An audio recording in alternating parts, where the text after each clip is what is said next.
Good afternoon, everyone. Welcome to the second day of this Introduction to Translation Studies. We had a very fruitful session yesterday, and it was wonderful to see many of you participating from different parts of India. That was really encouraging. And also, I can see many friends, former students, current students, and of course, this is also a great opportunity to make new friends.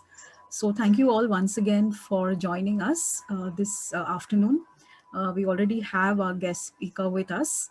And without further delay, I'd like to invite Dr. Pearl Pastakia, the head of the English department, to just make some opening remarks before we can go to the introduction.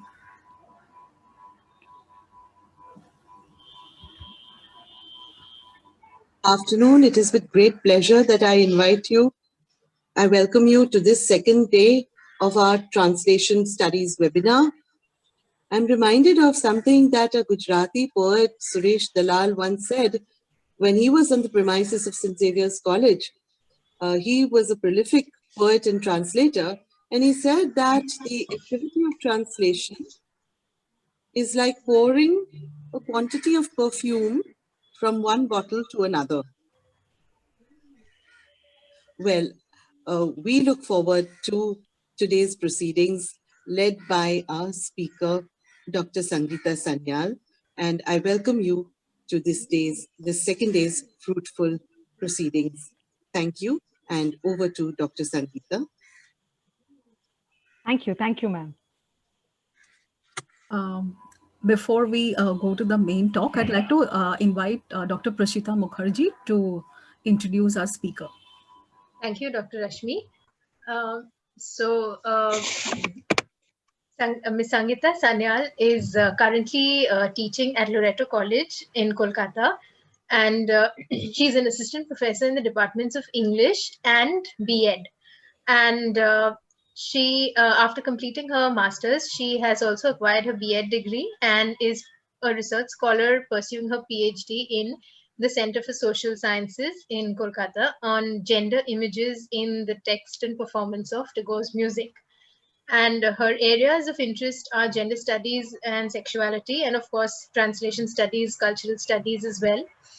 And she's also a faculty at the PG level at both Loreto College and Bhavanapur Education Society and Shri Shiksha College, and an executive council member of the Intercultural Poetry and Performance Library.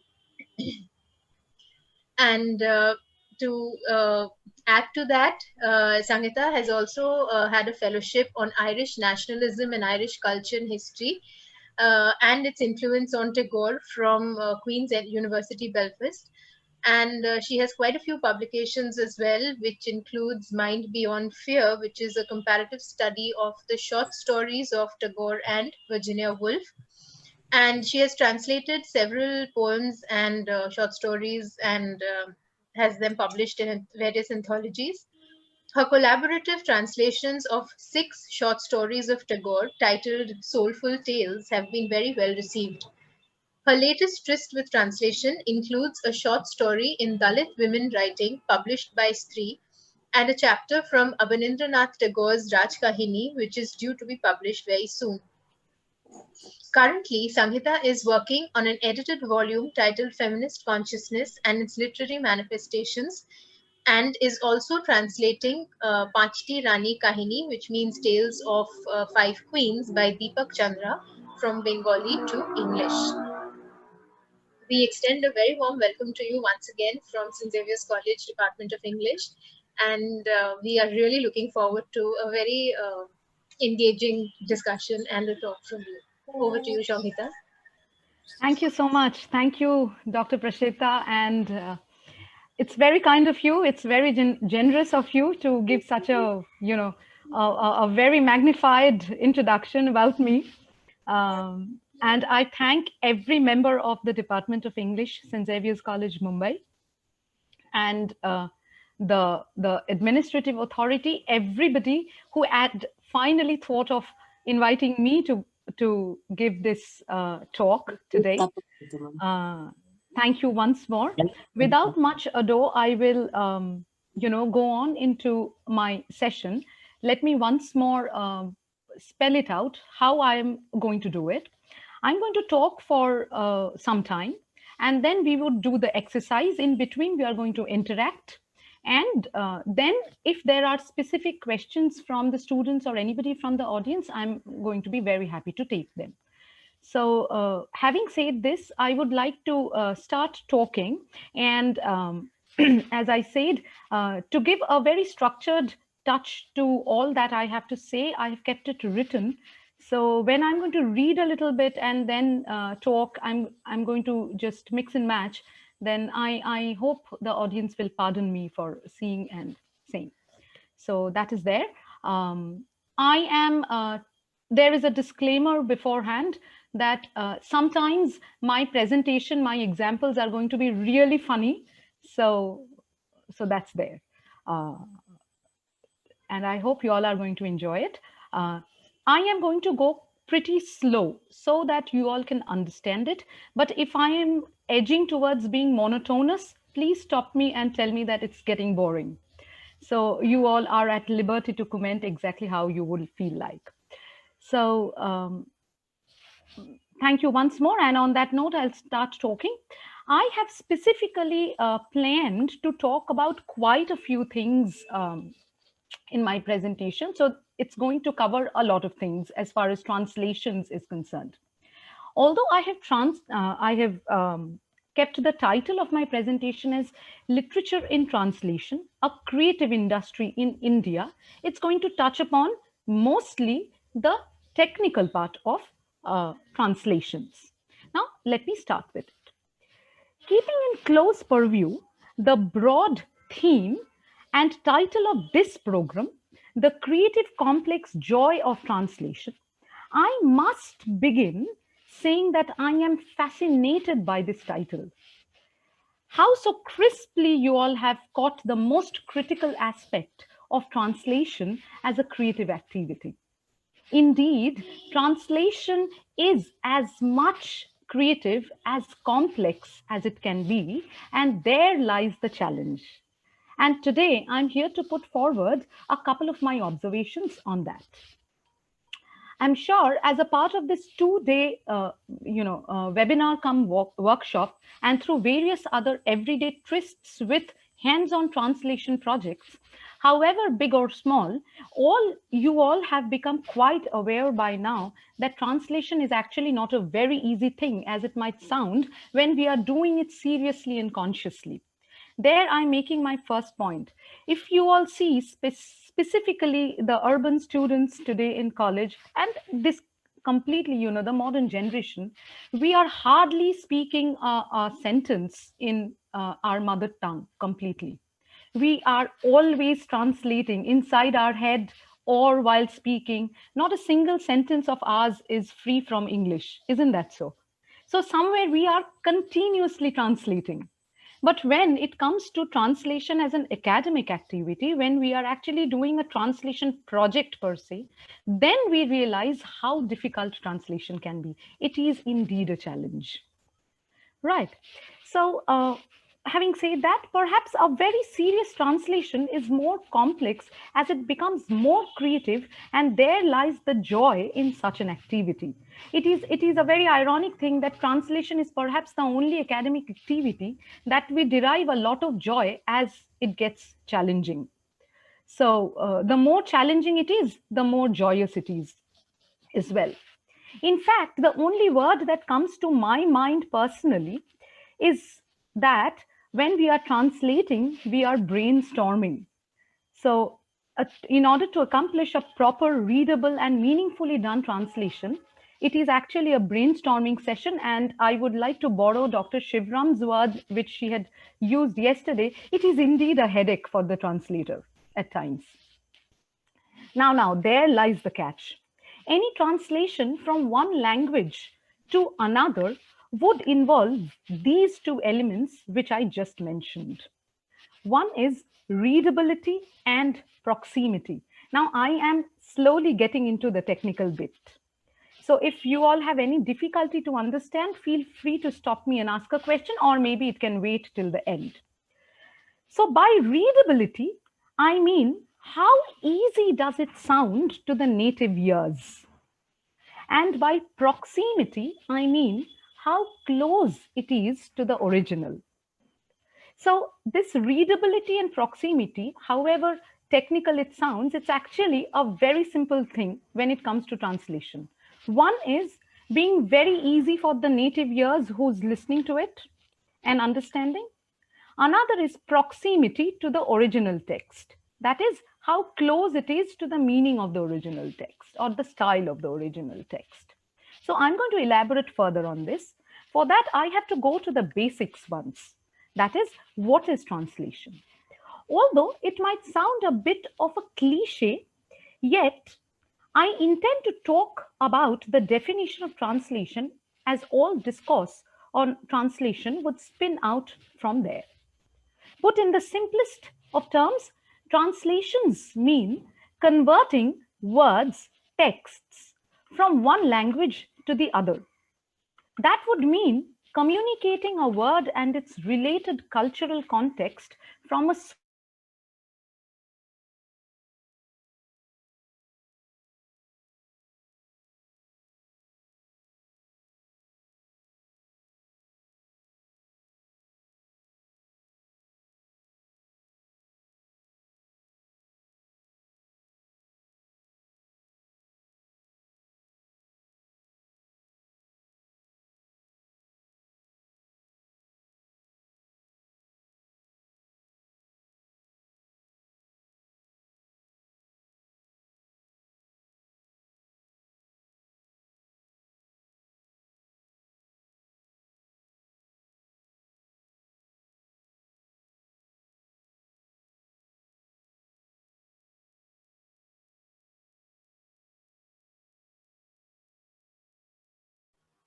She got disconnected, I think.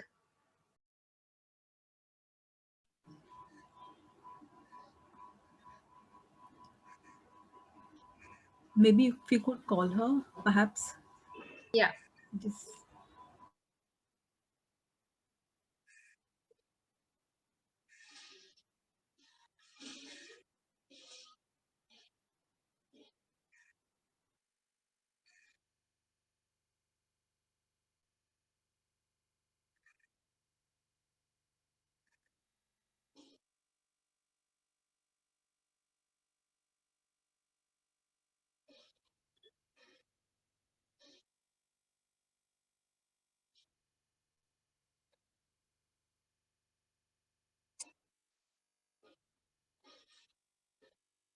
Dr. Sangeeta? Dr. Sangeeta? I think she's got disconnected. Probably Prashita was making. I'm trying to call her. I'm trying to call her. Yeah.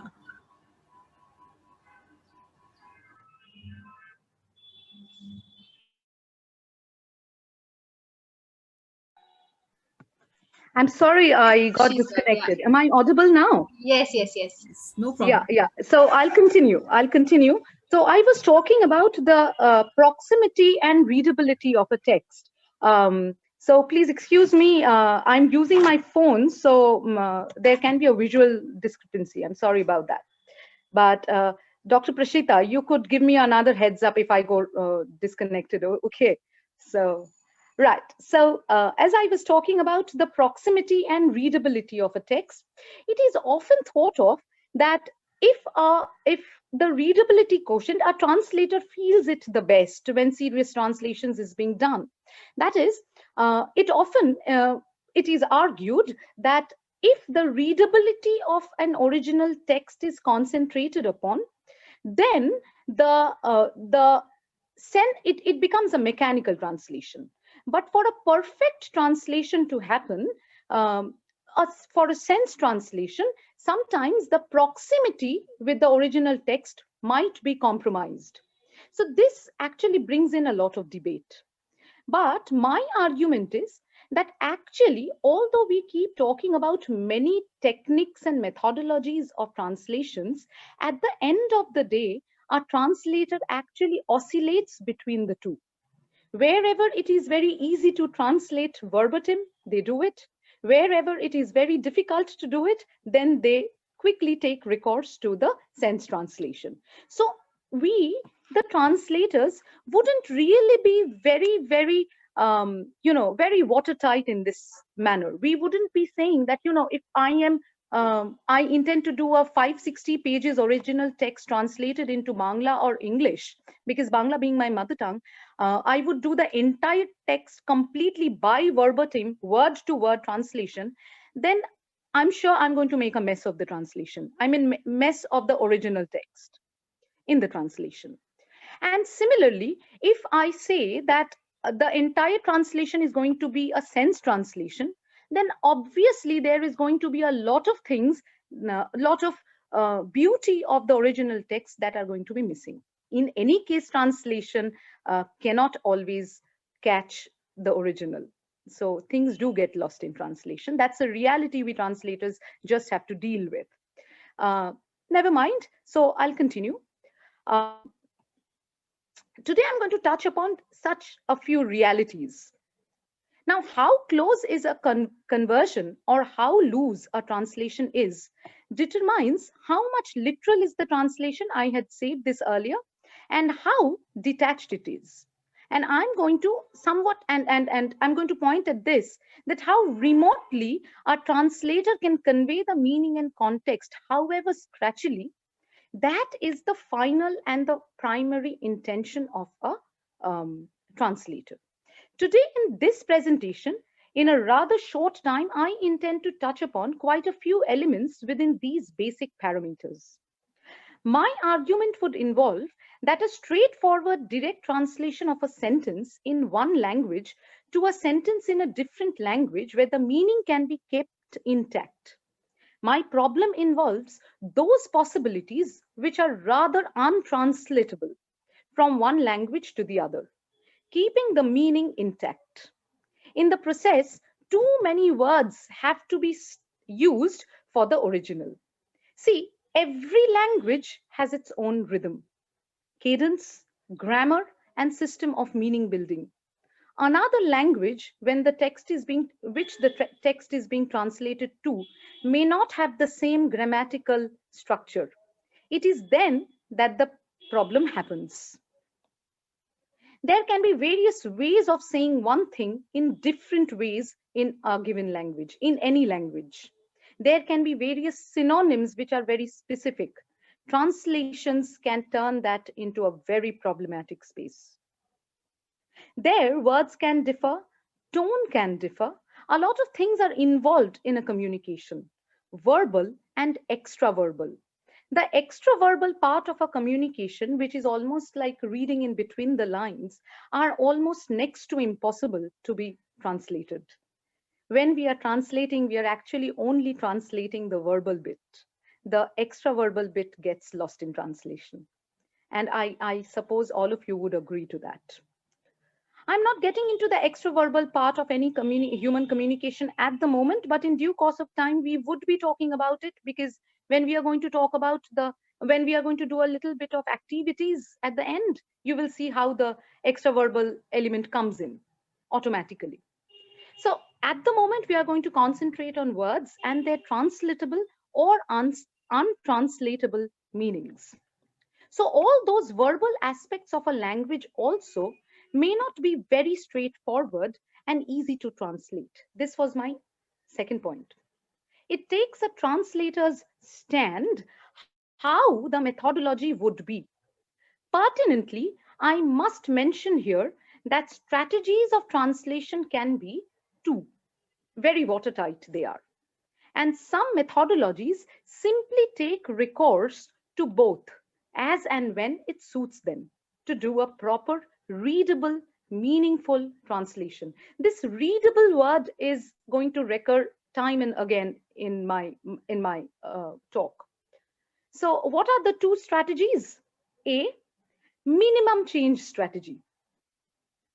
Okay, minimum change strategy, where the original syntax and meaning are retained as closely as possible. So a translation where minimum change has happened in the expression, except the language itself. The language has got a switch, but nothing else have changed. And that can be very mechanical. All right, like I'll tell you how it happens. In Hindi, if I say, um, I'll give you two examples, you will understand how it works.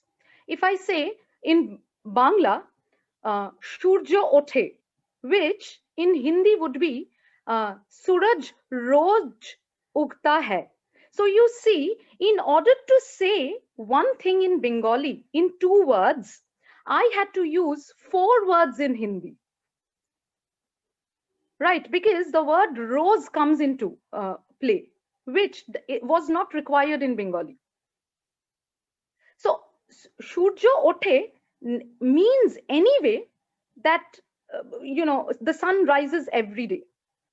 But in order to be very specific, I have to actually use extra words in Hindi to make it more specific. Right.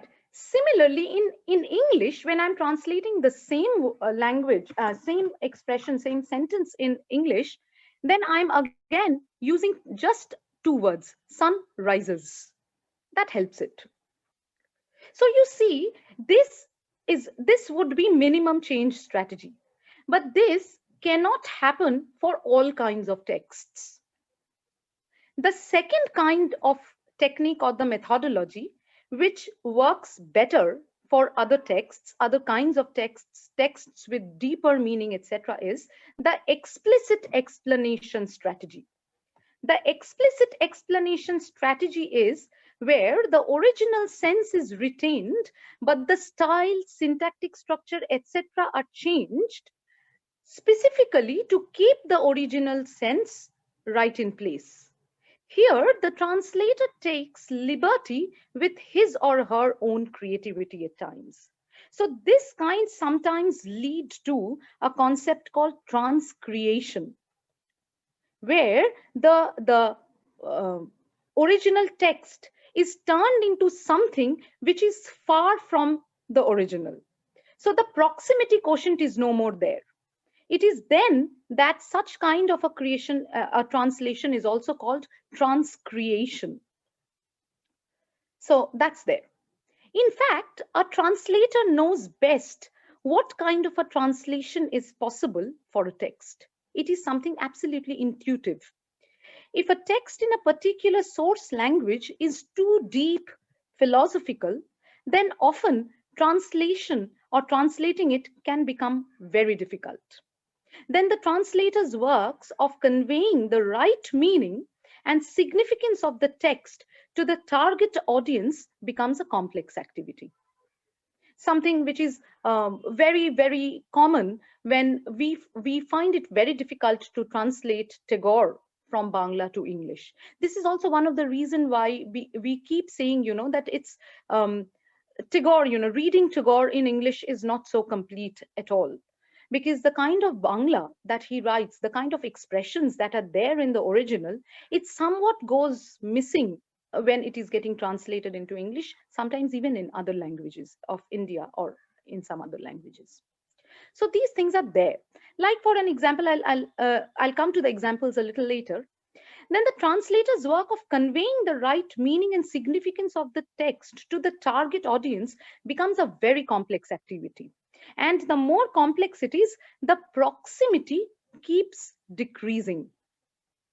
That is why, in most cases, as we observe, no translator prefers to stick to either of the strategy alone. They use both as and when it helps them. I'll give you one example here. You will then understand what I'm trying to say. This is a question to the floor. Most of you are literature students, so you all have studied these works. You must have studied these works at some point or the other. I'm just mentioning the titles to you. So please come up with your answers if you can. So how would you translate the following titles? Number 1, Tamas. You all must have read Tamas as a part of your syllabus or maybe in general. One is Tamas. Another is Madhushala. Madhushala. Another is Rashmi Rathi. So Tamas, Madhushala, or Rashmi Rathi, there is a reason why I chose these three particular titles. Can anybody come up? You all feel free to respond, please. Would you like to attempt a translation of these titles? Anybody? It's 15:51. Yes? Okay, so I'll move on. And yes, darkness for tamas. Runa Shajiv says darkness. Yes, very correct. Very correct. A very, very literal translation for tamas would mean darkness. But at the same time, yes, correct, Tanya also. But let me also tell you another thing, that if we look at the theme of Tamas, the novel, then perhaps dark times or the dark night could have also been as much appropriate as darkness only is. So if I'm going by darkness only, then it is a word-to-word translation. But if I am translating the novel's title into Dark Times or The Dark Night, then it is less it is less closer to the title, but it is closer to the theme. So this is exactly what my point has been. Similarly, with Madhushala, you see, it's very funny, isn't that so? Swati, you say room of honey. It's Doesn't it sound 15:53. very funny, like Madhushala to be a room of 15:53. Is there something, some other extra noise that is going on, Dr. Rashmi or Dr. Prashita? I guess somebody's clock or something. Clock, yeah. Yeah, okay. So, yeah, correct. Wonderful, Rashmi Rathi. Yeah. So I'll come to those. So you're correct. So Tanya, you see, the Dark Night or the Dark Times is actually closer to the theme of tamas than the title of tamas, because when the title of a novel is very metaphorical, then that becomes much difficult to translate. In fact, the eponymous novels are the easiest to translate. Like if I say Macbeth or Hamlet, or say Frankenstein, then translating them we would like to retain it as Macbeth or Hamlet or Frankenstein itself. But tamas or Pride and Prejudice would become very difficult to translate. So it is then that the translator would like to stick to the theme of the novel than to the title's direct translation. It's a very interesting question, Runa, you make. Pather Panchali's direct translation, or the most standard translation, is the Song of the Road, because Panchali in Bengali is actually a cultural text. It is actually a kind of a poem in a very musical cadence. All right, so we like to keep it as Song of the Road. So path being road, so that's a very standard translation of Pather Panchali. So you see, even with Rashmi Rathi, you're very correct. I think Mayank had said that it's the charioteer of the light. So you see, it still is very acceptable. But Madhushala, we just couldn't find anything closer even to something like, a pot of honey or a room of honey, or even alcohol. Sometimes in the internet you will find Madhushala to be translated as just a tavan serving alcohol. So that's very funny. That is hardly anything that Harivansh Rai Bachchan would have meant. Isn't that so? So that's there. So you will see, it is not always true that short one-word titles are easier to be translated. No such generalizations work in translation.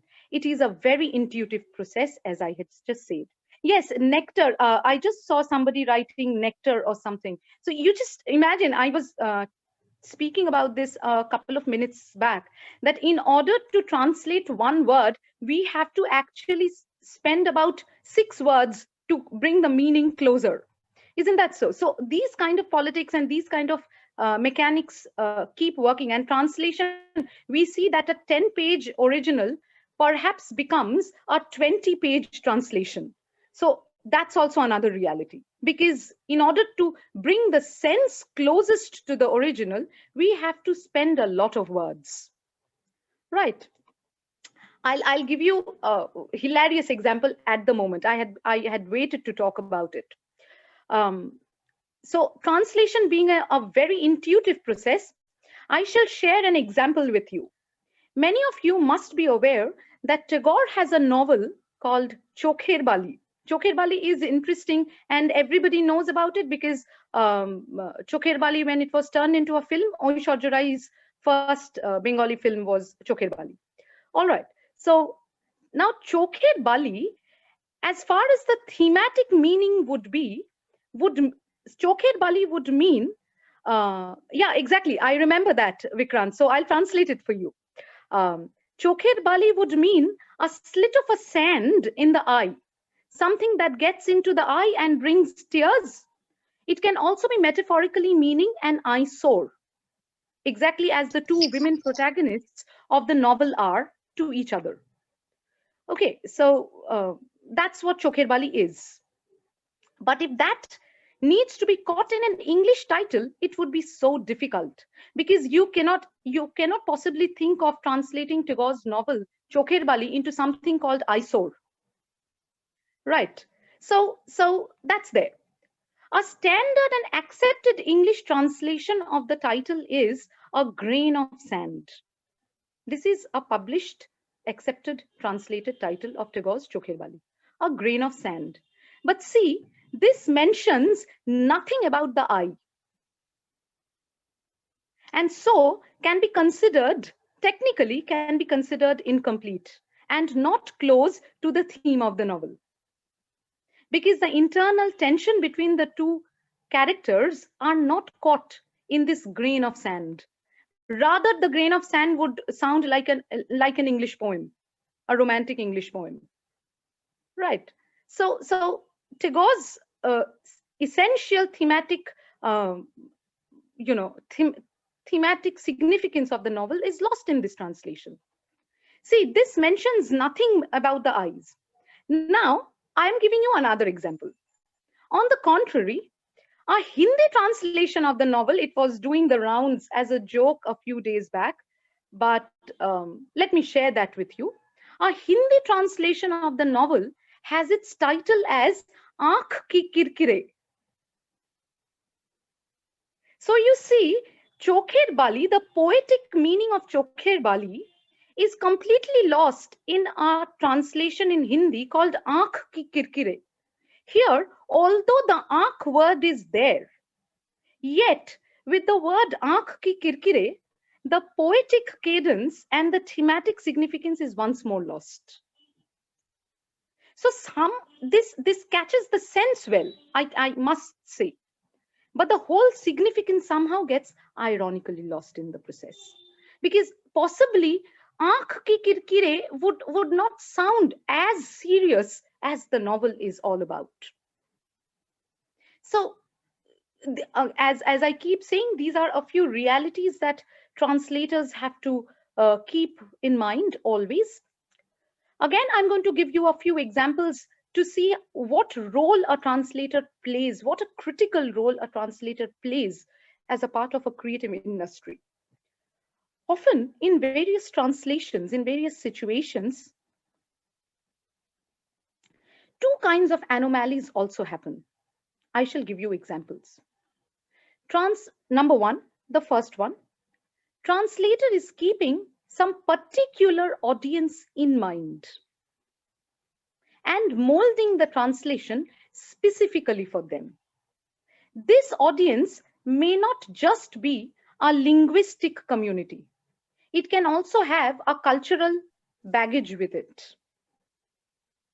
It's not just that, I am thinking of while translating, I'm only thinking that I'm going to translate one particular text from, say, Hindi to English, particularly a kind of English which is read by American readers. Because this book is, I am expecting this book to be read more by the Americans or the Germans than any other English-speaking people in any part of the world.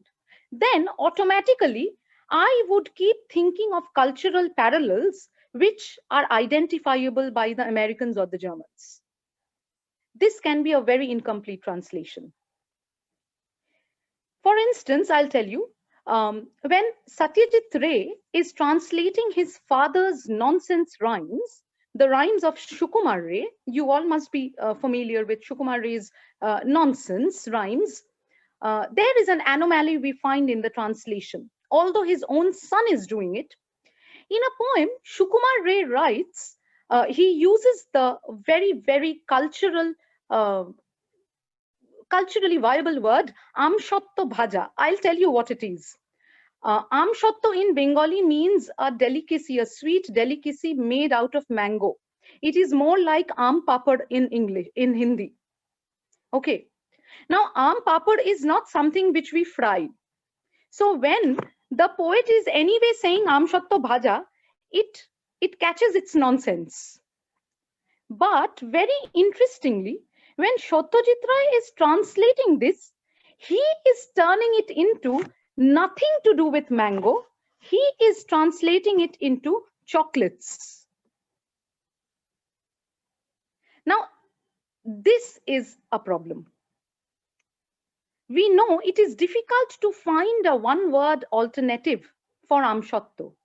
But amshotto's linguistic parallel cannot be chocolate. Maybe a cultural parallel, but that would also be too far-fetched. My second example, again, something which I pick up from real life, promotionals. Translators can often be very limited by not replacing verbatim at all. That is even more interesting. Let me give you another example. You will find in Hindi promotionals of very everyday usages like toothpastes and cleaners, a word is often used, kitanu. Aren't you familiar with the word kitanu? So kitanu means germs, right? And in health drink promotional, a very common word is tandrust, right? Tandrust or tandrusti, which means strong or strength. Am I correct? Now, both these words, very interestingly, do not exist in Bengali. Neither tandrust nor kitanu. There is a separate Bengali parallel for it. But in a Bengali dubbed version of these promotions, the translators do not change these words into the Bengali parallels of germs and strong at all. And this keeps me thinking always that why does this happen always? Do the translators feel that the Bengalis at random use kitanu like the Hindi speaking people do? They don't.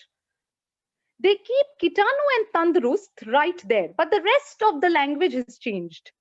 Now, when we Bengalis are hearing it, that sounds weird and jarring to our ears because we don't use these two words in Bengali. So imagine an entire promotional happening in Bengali, but these two words are in their originals. So it sounds very jarring for us. As a result, what is happening? There are two things happening. The smooth translation is broken, disturbed. But if we look at it optimistically, sometimes we find new Hindi words are getting incorporated, although very rarely, but new Hindi words get incorporated into Bengali vocabulary because of these sporadic interpolations. So that is something which we take as something very optimistic, that there is a continuous exchange of words in a vocabulary from one language to the other. That is also there. But in an academic translation, this can become difficult. This brings me to the second part of all that I have to say.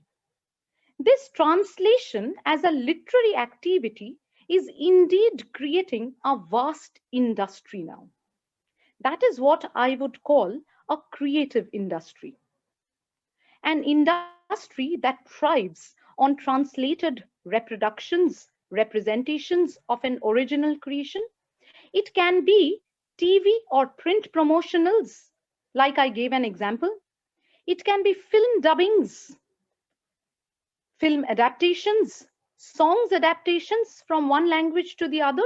It can be various elements. It can also be documentaries.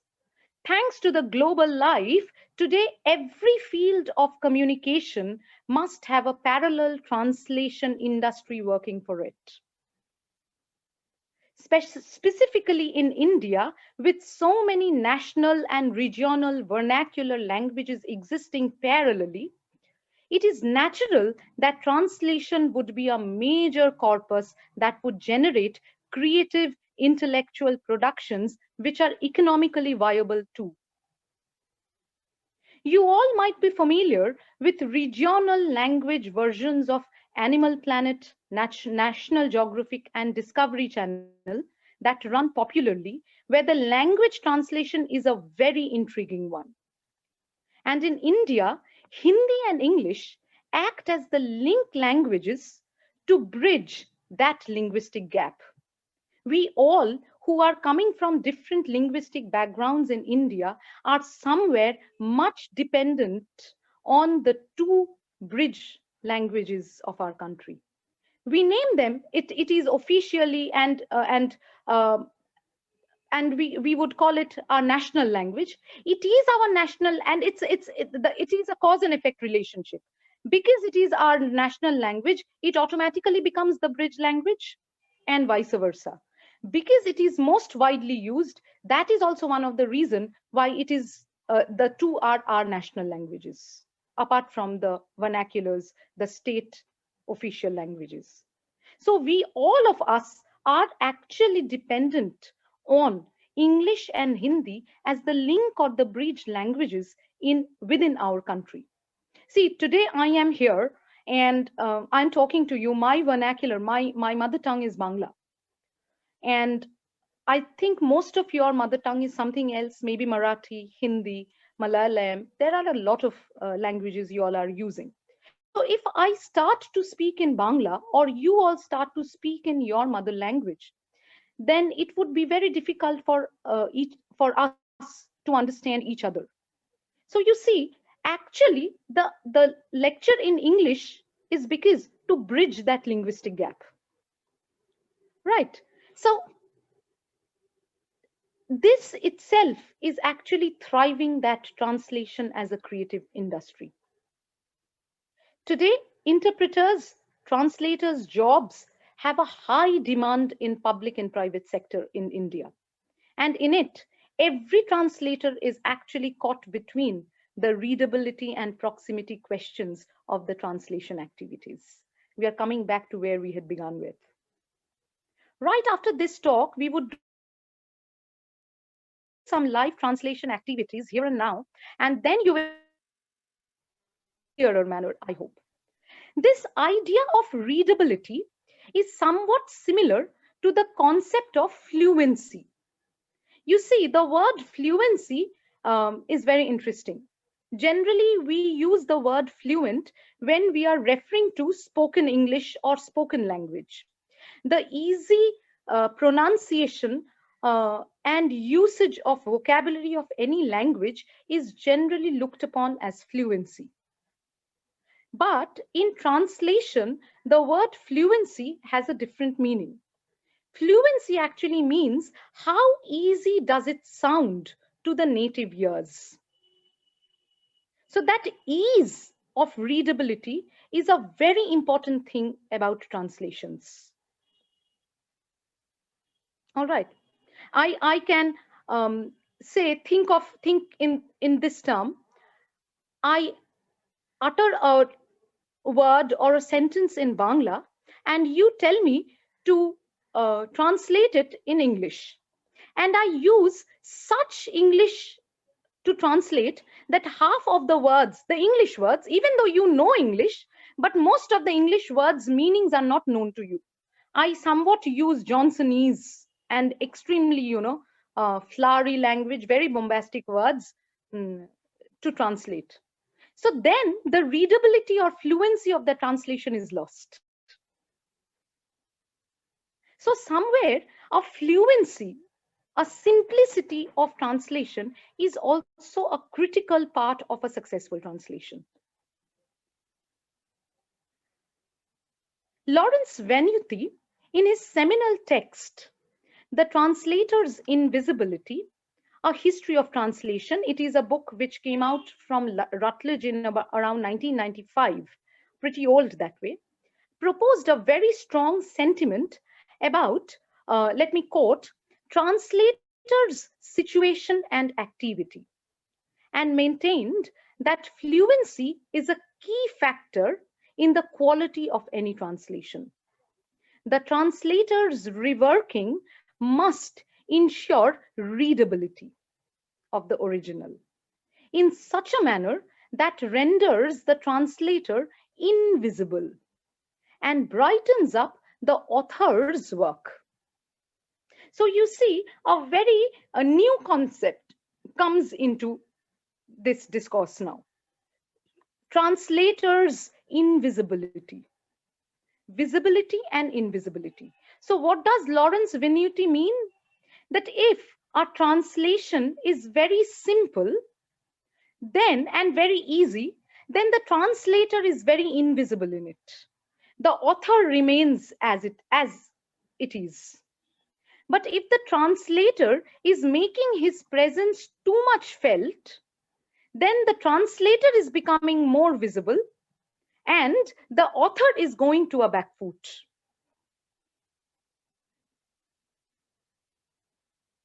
So this highlights the altruistic responsibility of the translator to share the wholesomeness of the author and the original work with a wider readership, but only in a different language. This perspective that tends to relegate a translator to the level of something like a sieve. You know what is a sieve? So which can be problematized time and again. So there is always a debate that is going on. Translators feel that they are more important in widening a readership for an original indigenous text. And sometimes the authors feel insecure when their texts are getting translated. So this perspective, this perspective gets further, underpinned by translators and theorists like Susan Bassnett, who holds on to the view that a translator may not be so invisible after all. And a translated reworking will have a discernible contribution with new concepts, new genres, new devices, which wields a shaping power of one culture upon another. And that actually somewhere successfully justifies when we say that a translation is a cultural code switch. It is not a linguistic code switch only. It is a cultural code switch where the culture is exchanged in between two languages. In this ever-going discourse on the role and importance of the translator in widening the readership of any vernacular text, a very critical argument which gets raised in the process is about the proximity of the translated text to the original. The obvious question that follows is how close is the translated text to the original? That would be a rather slippery ground to tread actually. And I have already given you a number of examples. At this point, I wanted to show you an image. Due to this lack of connection, I am not being able to show the photo, the image, but I'll try to come back to that image at the end. Some of you had seen the photo for a glance at the beginning of the lecture.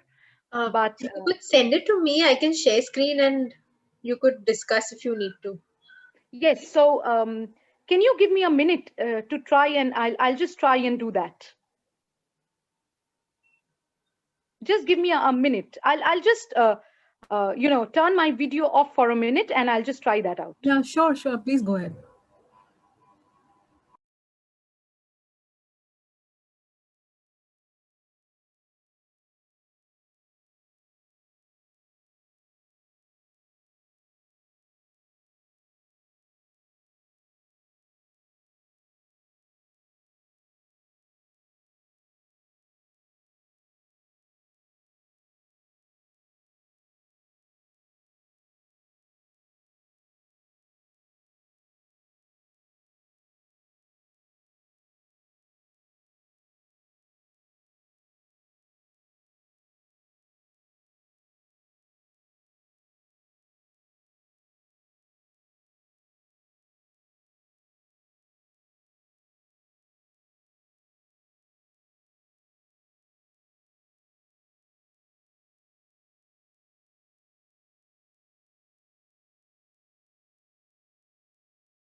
Dr. Prashita, I have already sent it to you. Could you please Yes, share? just see. Yeah, just a second, Yeah. please. I'm so sorry for this inconvenience, but as I was just sharing this with Dr. Rashmi, this is something I just have to face sometimes. No, don't worry. No problem. It's technology. We all Yeah. go through it.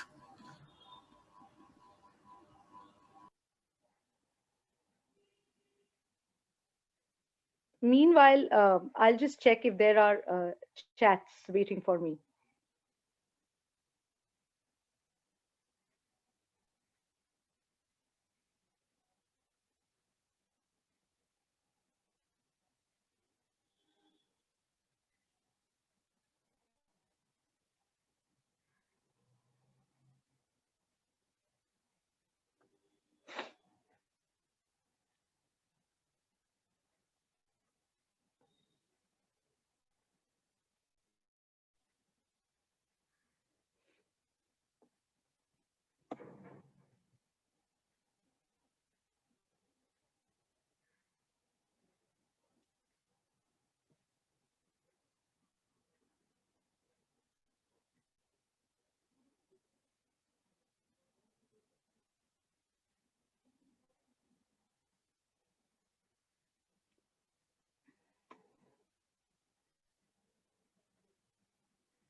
Yeah, Is it thank visible? you. Yeah, Thank you, most welcome. Prashita. Yes.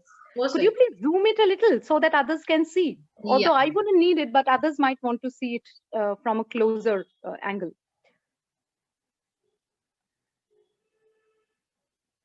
Right up there. So you see, this is, thank you, Prashita. So you see, this is a continuum.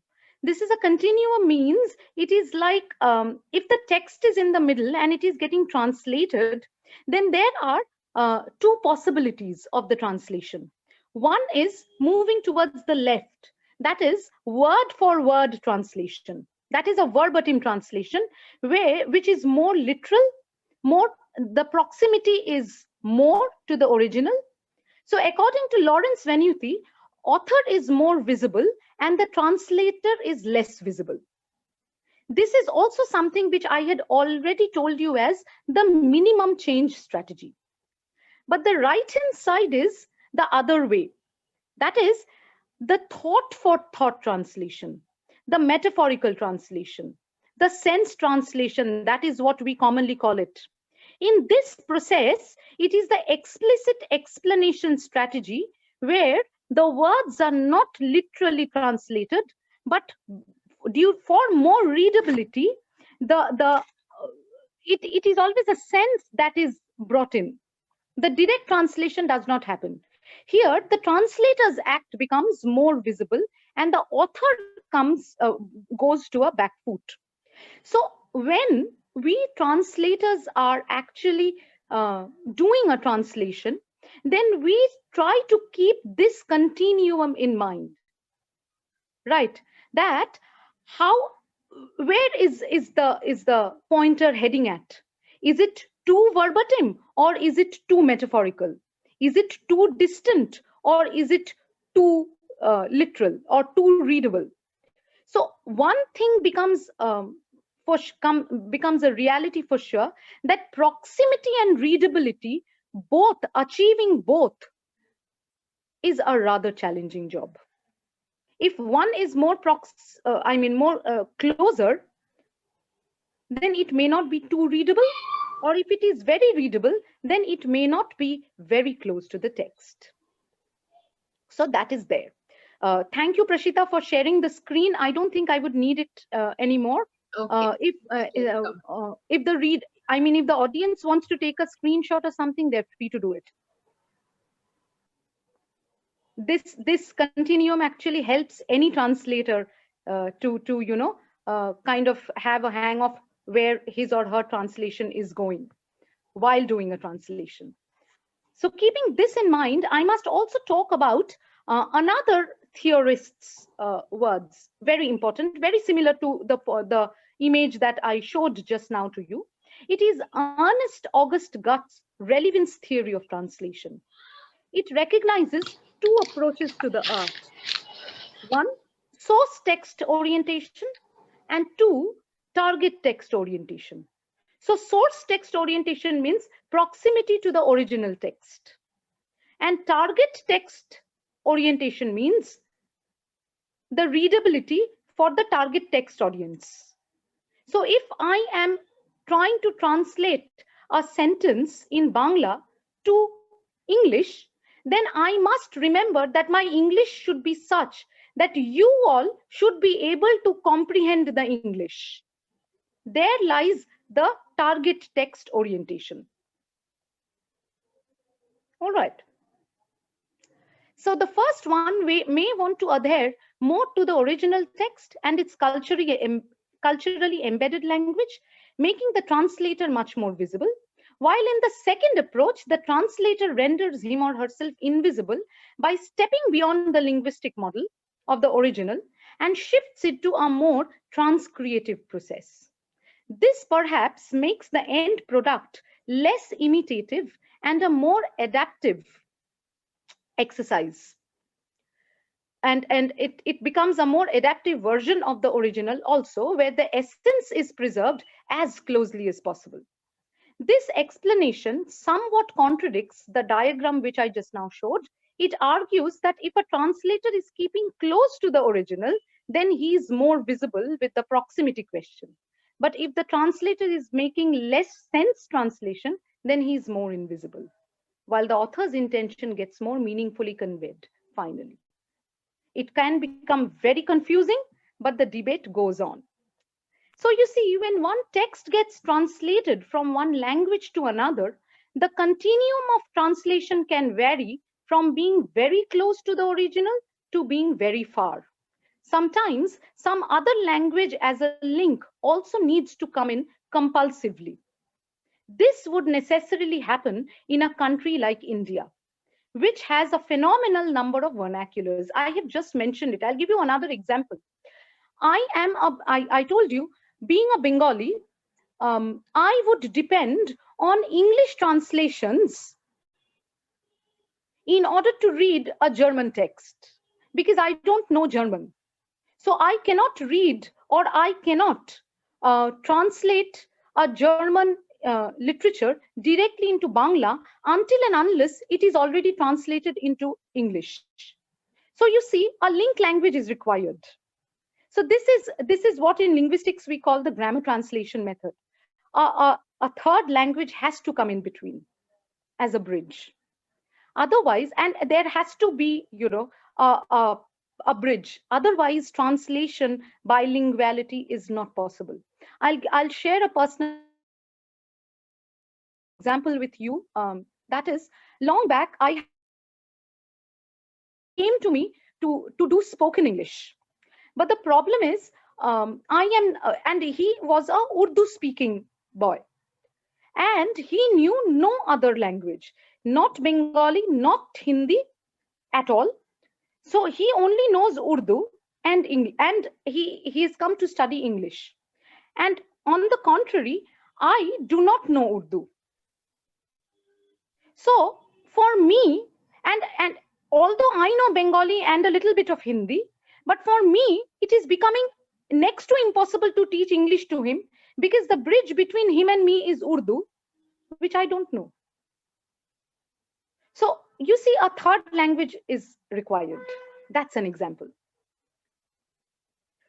This would necessarily happen when two people or three people are interacting whose mother tongue is different. In fact, in an activity session later, we would do such kind of an exercise to understand how indigenous languages depend on English or Hindi to be translated into other vernaculars or in English in order to be globalized. Now, the point comes in the minute I use this problematic word, globalization. So globalization brings us to a threshold of translations as translated literature in India or Indian literature in English. Today, Indian literature in English is an international brand, is an international concept. But the reality is the Indian literature that we see in the international scenario, they are all original English. There is hardly translations which are being considered as international literature. So in a post-colonial era with, say, writers like Salman Rushdie, Amit Chaudhary, Upamanyu Chatterjee, Jhumpa Lahiri, there are, say, Kiran Desai, Anita Desai, and the list is infinite. But they are all creating an Indian literature where Indianness is there, but the language is not there. They are all originally in English. So somewhere there is a lack of Indian literature in translations in the international market. This is the third reality I'm talking about. To begin, I shall utter out a comment in Bengali. Actually, I would reserve the Bengali. I would only use the translation because I know most of you would not be able to understand Bangla. So a few years back, in an article on translations, Nobonita Deb Sen, you all must be familiar with this poet intellectual from Bengal. It's just about a year that she has passed away. She's a prolific Bengali intellectual, poet, critic, teacher, wearing many hats together. So she had spoken about this observation. She says, there was a time when it was very important to translate literature in foreign language into our vernaculars, to widen our horizon of knowledge, imagination. Now, for the same reason, it has become equally important to translate our indigenous literature into other Indian languages or in other European languages so that we can know and recognize our extra-linguistic cultural connects. So that as we would see ourselves in a mirror, we should also be able to see the face of our neighbor in that same mirror, so that our Indianness widens and deepens at the same time. At this point, Nobonita Deb Sen also continues. She says, it is important to translate our indigenous literature into English. The readership of Indian literature should increase outside the geographical borders of India. She observes, with the global acceptability of Salman Rushdie and other post-colonial writers, Indian literature has been relegated to only Indian writing in English language, as if in India, literature of international standard is written only in English. In fact, in any bookstore, in any country, Indian literature gets limited to a bookshelf where it's modern, post-colonial writers writing only in English. But a country like India, which has a rich trove of indigenous literature, does not receive its due recognition of a vast corpus of literature in translations. One must realize Indian literature is not limited to Indian writing in English language. Indian literature in translation has a rich presence which needs to be re-recognized. Yes, it is a reality that the pleasure of the original may be missing in translations, but nonetheless, it can be hoped that more the translations happen, theories and practices would give rise to new poetics of the original.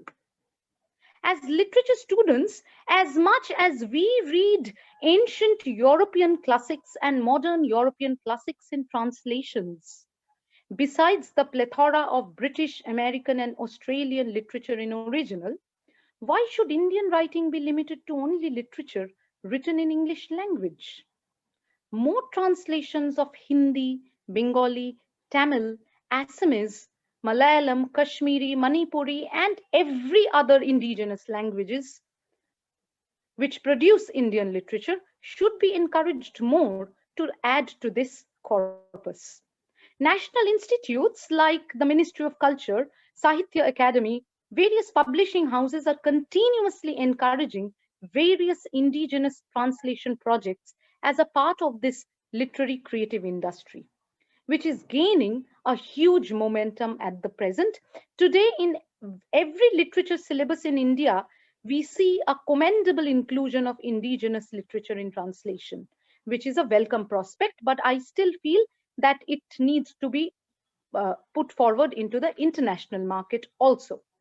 So before we get on with the hands-on translation activity, as a conclusion, let me summarize my thoughts for you. I'll end here my talk. As we see translation in India today, it is a huge creative industry. But beyond it, there lies a growing corpus of indigenous literature in translation that needs to be propagated globally. And the more we do it, the wider the Indian literature would mean to the world. This is a very, very idealized way of ending my argument. But also we cannot forget that the first part of my discourse at the beginning, that the activity of translation, when it goes through the anvil, it is really a challenging process. And the more you do it, the better you learn. So on that note, thank you, Department of English, St. Xavier's College, for giving me the opportunity. I hope you all enjoyed and understood what I tried to speak about. I would now give, because I'm now using the mobile phone, I can't type so much on the chat box. I will give you all a couple of English and a few translated, I mean a few Hindi and Marathi poetic lines to translate in any language you prefer. It can be Bangla, it can be Marathi, it can be Hindi, it can be Malayali, any language. And let us see whether we are staying close to the text or we are staying close to the meaning. So the first word that, the first name I would like to give you to translate is Harry Potter and the Prisoners of Azkaban. How will you translate this? Please feel free to utter, or you can write it down.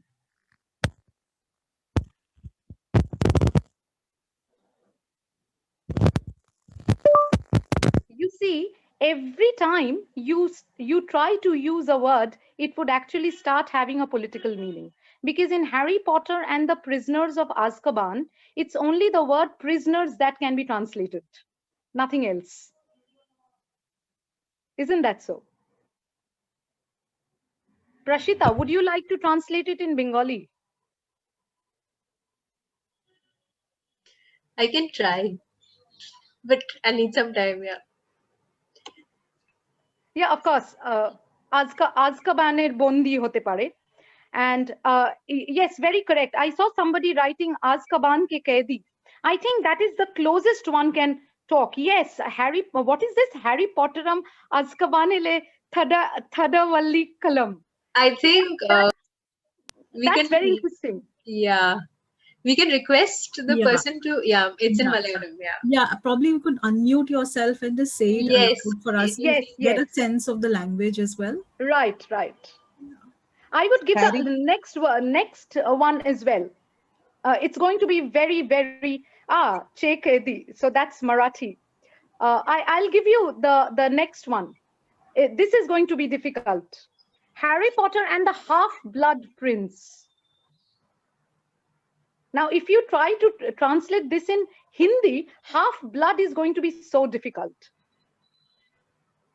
Even in any language, actually, half-blood is so difficult to bring it close to the meaning. Isn't that so? So these are the challenges I was talking about. Anybody who would like to try Half-Blood Prince?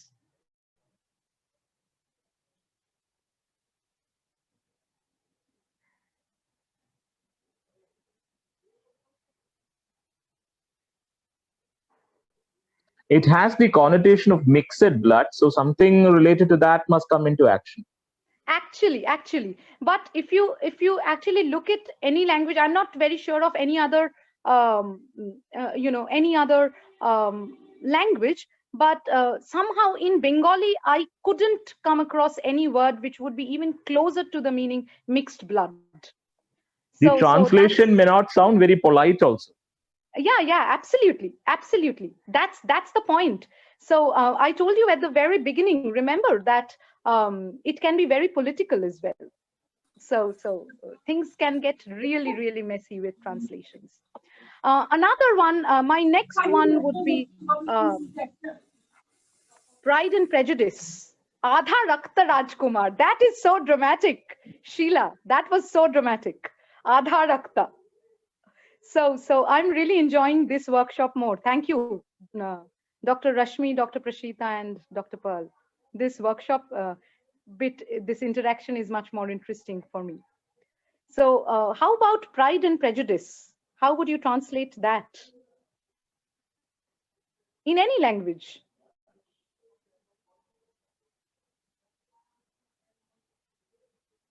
And I particularly chose these because in Bengali, I found it very difficult to translate. So I thought maybe why not challenge you with the same. So Ashwini, could you please explain how would you say that in, Garv Asatya cha. So what would you mean by Asatya in this context? Could you please tell me? Because you see, Asatya for us would mean something which is false. So could you please explain? It's 1639. Yeah, Garvani Ahankar is also very, very interesting. I think that is the closest one can get in Marathi. So how is Ahankar and Purvagraha different? Could you please explain? It's not really necessary for pride to have a negative connotation in translation. Absolutely. Pride anyway, even in this, of course, in this novel, pride do have a negative connotation at times, but it necessarily need not has to be generalized. You are very correct. So from a positive sense connotation, in Malayalam, that could be Abhimanavum Munvidim, which is basically a literal translation. It's very, very interesting, that you use the word Abhiman in it. Because in Bengali, this Abhiman is a very interesting word which we generally find very difficult to translate. We look at Abhiman as the word meaning a hurt feeling, a feeling of hurt, being injured. So that's very interesting that you use the word, pride or prejudice as Abhimanam. Malayalam actually has another word called Durabhimanam, which is, the stuff related to the negative aspect of pride. Yeah. So what we in Bengali would call Dorpo.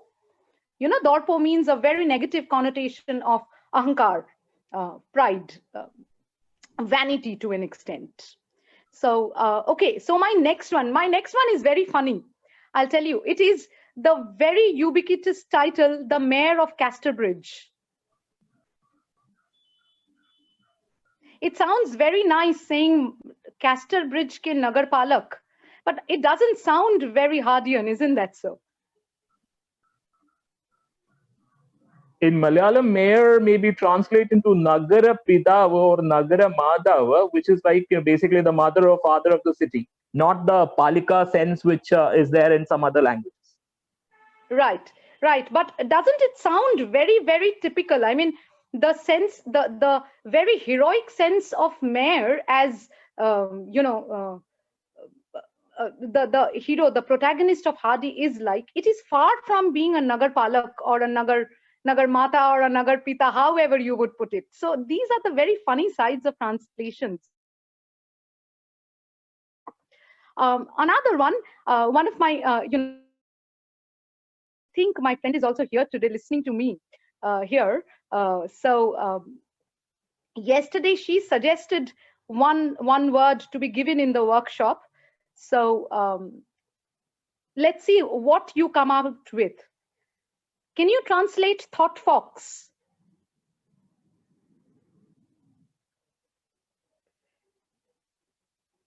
This is one of the most difficult translation I think I've ever faced.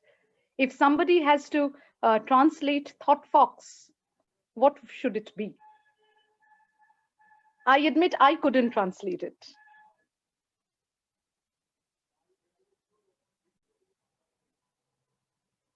Right, Minoti. So Tuhina, are you saying sadhana for, I mean, could you please explain why you wrote sadhana? A thought box has anything to do with sadhana, or is it creativity? There's one interesting translation. It has come directly to me, so I'll just read it aloud. It's Sunita Bajaj has said, "Lomdi ki soch." Yeah, exactly. That's exactly what we were discussing yesterday. But you see, the poem, when we read it, it is hardly Lomri ki soch, and it's something which is light years away from it. Yeah. But I think meditative thinking is perhaps something closer to meditative thinking in any language should be closest to thought box. Exactly like that, I was also thinking of another one, that is, we used to study thought box and that poem together in our UG syllabus. That is Elizabeth Bishop's Filling Station. If you think of, I was just realizing that if I try to translate the word filling station in Bangla, then I realize that there is nothing in Bangla which can be parallel to a filling station. We basically use English language for the same thing, even in India. How many of us say something in Hindi to a place from where we take our car fuel? We call it, what do we call it? Petrol station? Petrol pump. Petrol pump? Yeah. That's an English word, but we don't use, so then filling station, petrol pump, how will you translate it? Whether it is in a poem or it is in your everyday communication, how will you translate it? Even station, we don't have a Hindi word for station. Yeah, exactly. Station is Cool. English and we are using it. I'll give you more examples. Funny. My next suggestion to you. How will you translate to kill a mockingbird?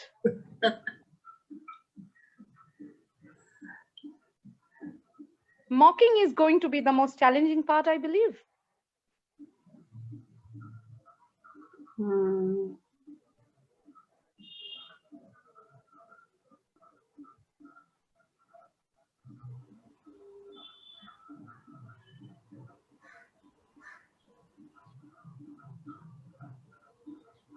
Tuhina was very, very creative.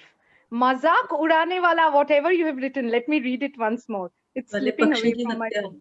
Yeah, mazak urane wale pakshi ki hatya. It sounds like, I'll tell you, I'm just in a mood to, make it more enjoyable. It sounds like the very many dubbing of Western animated movies. It sounds like Aladdin, isn't that so? Mazak urane wali pakshi ki hatya. So it's like that.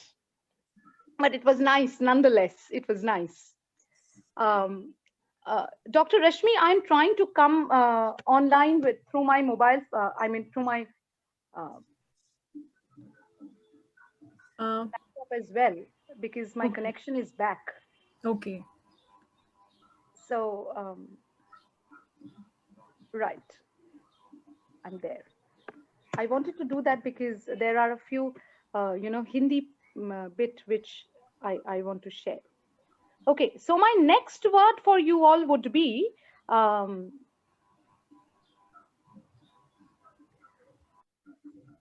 Omnivores Dilemma. How would you do that? What was that? The Omnivores Dilemma. You know, omnivore, who is an omnivorous person. So the Omnivores Dilemma.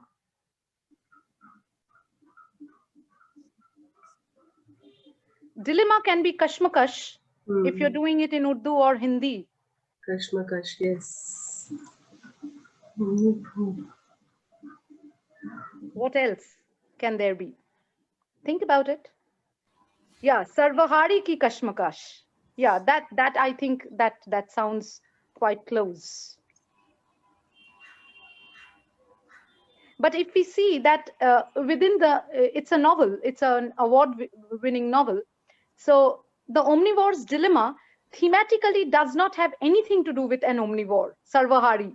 It is a metaphorical meaning. So that's also there.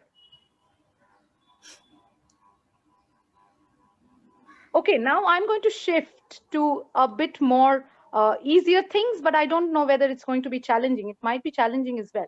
My next one for you is a line from a very famous line. Yes, exactly. So that's exactly what I was trying to tell in my talk, that it's completely, a translator's intuition and a translator's intention, what he wants to prioritize, the author's intention or the language skill.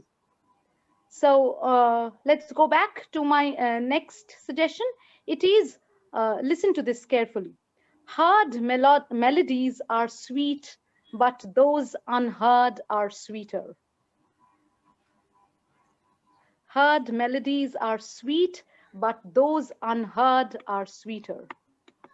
So how would you translate that?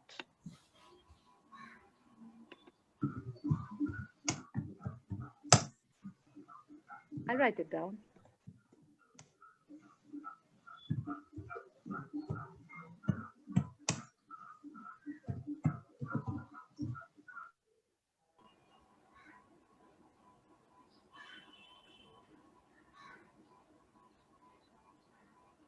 Yeah, I think Sunita's translation sounds very good.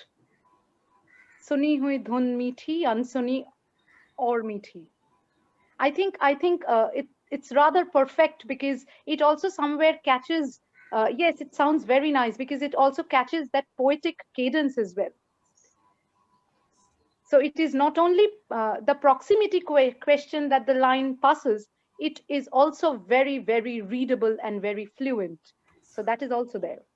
Thank you. Priya, what did you write? Can you please utter it? I've written, it's in Malayalam. Ketta Ganangal Madhurataram, Kelkatavayo Adimadhuram. It's Malayalam. Yeah. Malayalam sounds very, very difficult in the ears. I'm sorry about that, but I think it for a fluent listener speaker, it's as sweet as anybody's mother tongue. It is sweet, indeed. It is. Yes, there are a lot of Sanskrit words, but which you should be able to. I mean, you can break through. I think if you listen to it slowly enough, I guess. Yes, I guess so.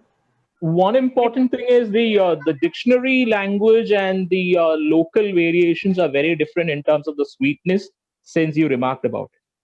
Absolutely correct. If you remember, I was talking about it at the very beginning of my talk, that you see, even in a language, in any given language, one thing can be expressed in various ways. Some can be very academic, some can be very colloquial. Sometimes the colloquial bit can be more poetic than the academic one. So these things are always there in any language, I believe. So one has to really catch the right kind of, the one which is most sonorous as well when somebody is translating it. I'll give you a few more and you will understand where we are heading. Sangeeta, there's one more in Marathi. So if you can Yeah, listen to maybe, uh, yes, please can do, you please. can you please read it aloud? This is Prashant, and there is Asha Lesha also. Yes, Asha Lesha.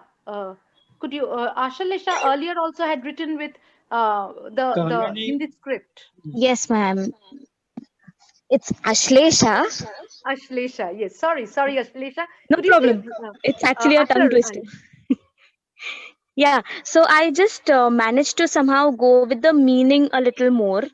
As we were talking about verbatim and the meaning. So this can be little closer to the meaning and brings out the essence well.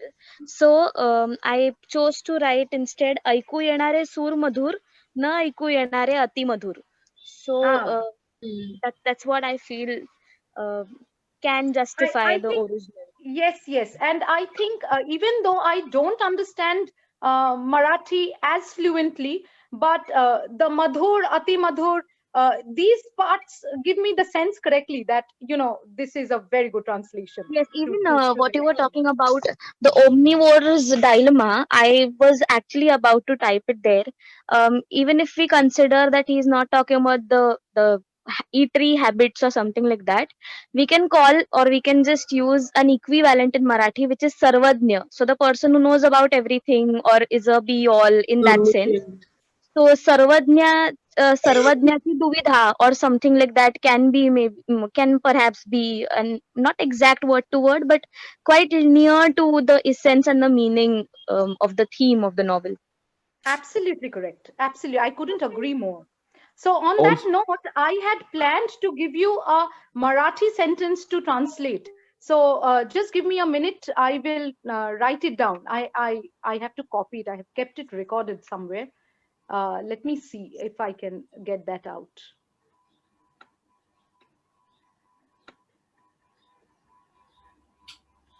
See, I don't know the meaning of it, but I can at least sense it. So, who would like to translate this? I have written it in the chat box into English or Hindi, either English or Hindi, because then I would be able to understand.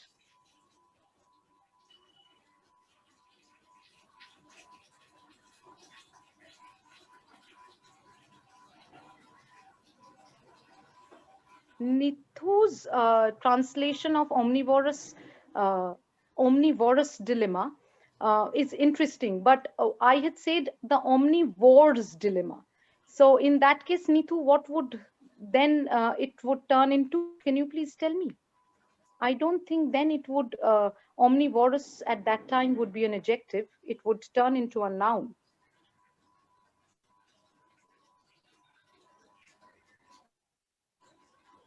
Ma'am, can I speak for a minute? Yeah, of course, please do. The Marathi sentence which you gave, now this is where you see culture bring seeps in or peeps in. The very word "I," okay, this is the understanding of the two-syllable word "I," where "A" means Akash and "E" means Ishwar is what is said. The word doesn't exist in English, so it becomes very difficult for a person who doesn't know the language very well to understand what exactly is the translator trying to say. That we can say that "A" means the sky and "E" means God, but that doesn't bring out the meaning that way because there's no "A" in sky and E in God. So that's I think the question which we all are always stuck at when it comes to translating from whatever Exactly. languages to but English. but here, ma'am, we can go with the meaning and translate it in the way I have written, Definitely, where you can say mother definitely. is equal to sky plus God. something closer to the. Correct, exactly. But if you go by the verbatim, that the debate which we were actually having some time back, it then becomes impossible. It's very difficult then in that sense. Exactly. So basically, that's what happens. I mean, the sense translation would mean that mother is the sky and mother is the god for me. For me, mother is the world, mother is the god. So that's a sense translation. But if we go by verbatim, then things can just go wrong. Isn't that so?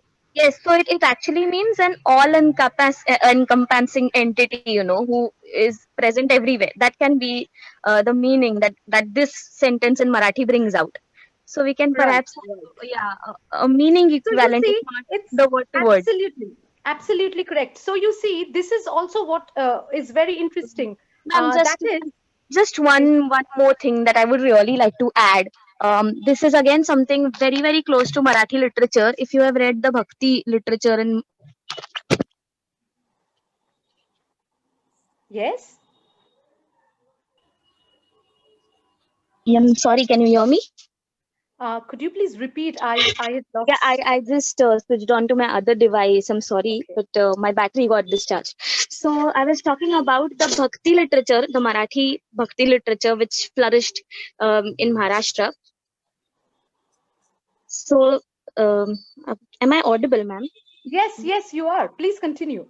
Yes, so sorry to cause this hindrance. In even there, the saints, especially Jnaneshwar Maharaj and others, referred Vitthal, Lord Vitthal of Pandharpur, as Mauli. Okay, now he is not a female entity, he's not a goddess, he is a god, but still the love, the care, the affection which they felt while being in his company, therefore he was referred as Mauli. Even Jnaneshwar Maharaj, the saint, is referred as Jnaneshwar Mauli. Now, this is exactly what happens when you translate saint poetry, especially the poetry in English. You cannot translate Mauli because the essence is lost. There is no equivalence. Even if I say mother, it's something that doesn't connect immediately as Mauli does. So I don't know, but I could say this because I really, it will be boasting about myself, but I'm doing a research on Jnaneshwari. That's the reason why in translation how difficult it is and what kind of cultural essence is lost is experienced by myself. That's one thing which I wanted, because we came to mother. This is where how it can be related to that feeling of it's an all encompassing entity which is always with me. So I is Akash and E means Ishwar. That's I. So sorry, but that was No, my no, no, no, not at all. It's very interesting because while you were talking about it, I was thinking of a different element. I'll tell you what. In Bengali, in the same bhakti culture, uh, which is very close to what you all understand as metaphysical poetry in English as well, it is very difficult to translate the word divine lover in any indigenous language, which happens in Bangla. Say, for example, I'll quote from Tagore's song. There is a line called Prabhu Amar, Priyo Amar. So the God is Prabhu. The God is also Priyo. But in Bengali, Priyo means lover. So the sense translation, when we are translating it into Prabhu, we are quite settled with the word Prabhu and equivalent to God. But when it is lover, Priyo Amar, then we are stuck. Because Priyo as a lover is a very colloquial way of looking at a companion, a male companion. But we wouldn't use it in general for God. So these kind of cultural elements. Beloved has a very gendered idea, isn't that so? We don't use beloved for male lovers, do we? And if we have a the divine identity can be very masculine at times, because we are using the word Prabhu. We don't use Prabhu for female God. So then a lot of gender politics also come in. So these things are there. Okay, so I would like to move on into the next word for you all, because I don't think I would be given much more time after this. Um, I had got another one for you.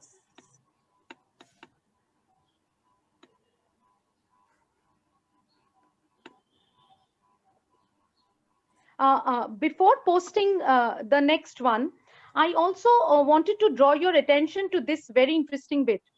The Marathi line that I had quoted, after that, I found that there were very many translations happening of that line.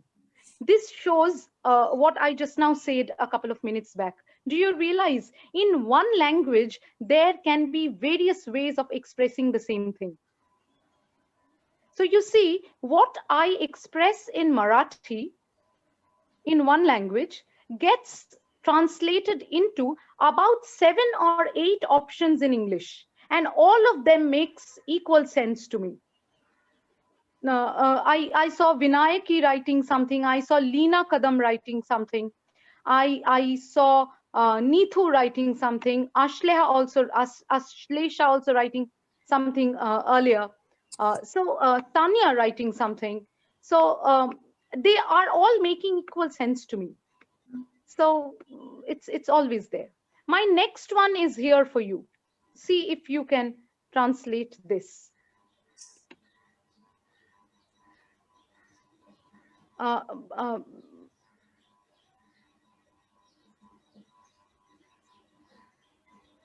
word Vasundhara is actually separate. It does not, it must have a space in between the word Vasundhara and the next word. So can anyone read this line out and then do a translation?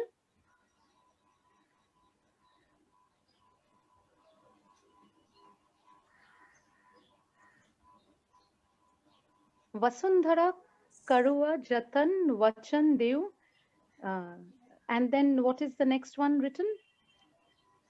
Ek Mukana Sarva Millu Shavahu Patan.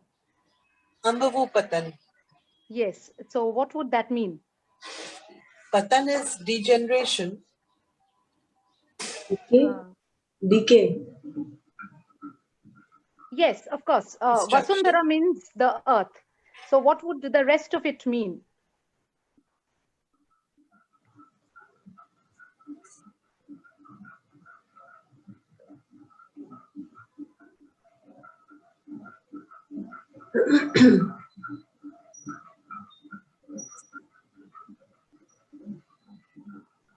Anybody who would like to do the translation?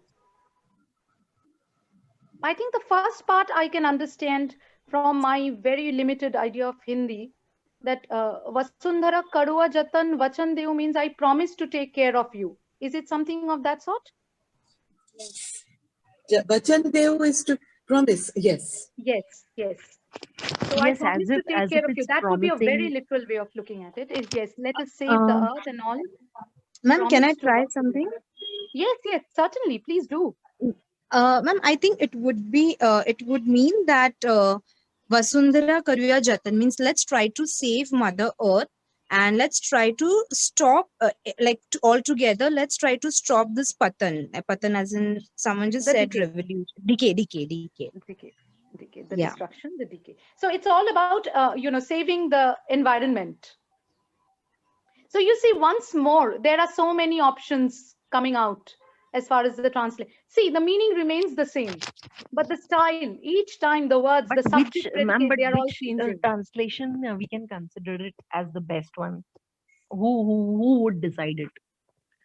Because everyone will have his or her own perception. Absolutely correct. It's a very pertinent question you ask. At one point, translation and translators' work is very subjective.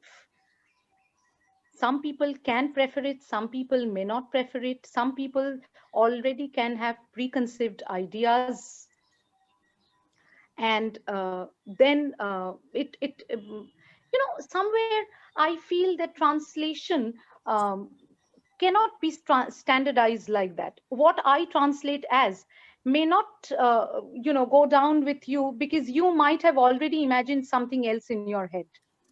So such kind of elements are always there in translations. Then it becomes so difficult to translate the Mahabharata, and because it is the book, I think the most translated one. Absolutely correct. Absolutely correct. Also, I have my observation. I don't know if you all have gone through such experiences.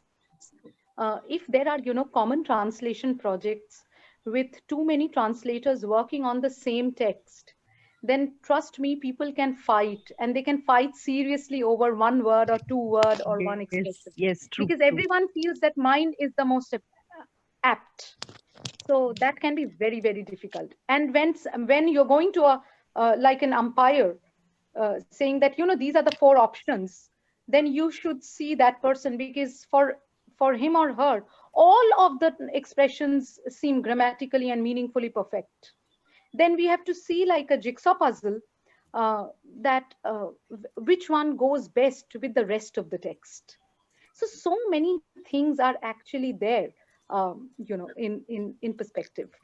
So maybe I would now stop this giving you sentences and words to translate. This can go on, and I wish Department of English gives me an entire day to do such activity. That would be really fun. um, and I would keep doing this. But I think everything must come to an end. And can we go on into the question answer session, moderator, Dr. Prashita, Dr. Rashmi? What would you suggest? Yeah, we could take maybe a couple of questions. If you have any questions, perhaps. As expected, I had thought that, during the uh, interaction and activity session, there would be questions, and there were comments and questions. If there are more, I would be happy to answer. If I can answer that, please. Maybe a couple of questions if you like. If anybody wants to ask, maybe you could ask. We could take maybe about 2 questions or so. Or maybe any comments that you Yeah. would want to share. Ma'am, after attending this webinar, I feel that translating is the most difficult thing now.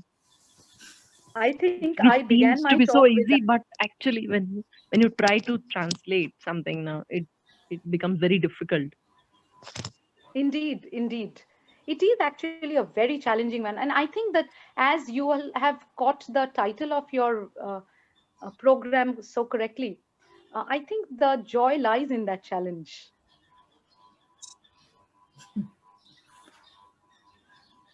There's one question, if I could just read that out. How far transliteration should be used? That is, Sunita Bajaj has asked that question. A very good question, ma'am.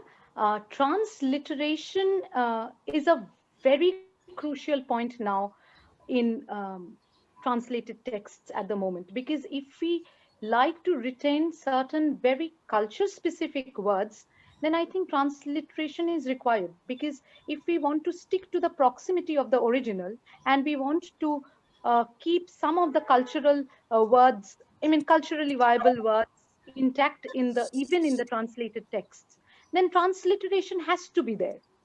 For example, I'll tell you, this happens when we are translating 19th century, specifically 19th century Bengali authors, with reference to Tagore and everybody. You see, Bengali names of seasons come most commonly in Bengali text as Ashar, Sraban, Bhadro, Ashwin, Boishak.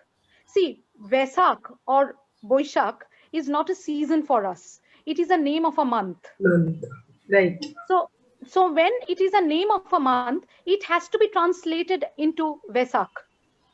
But similarly, parallelly, Boishak also means summer in Bengali.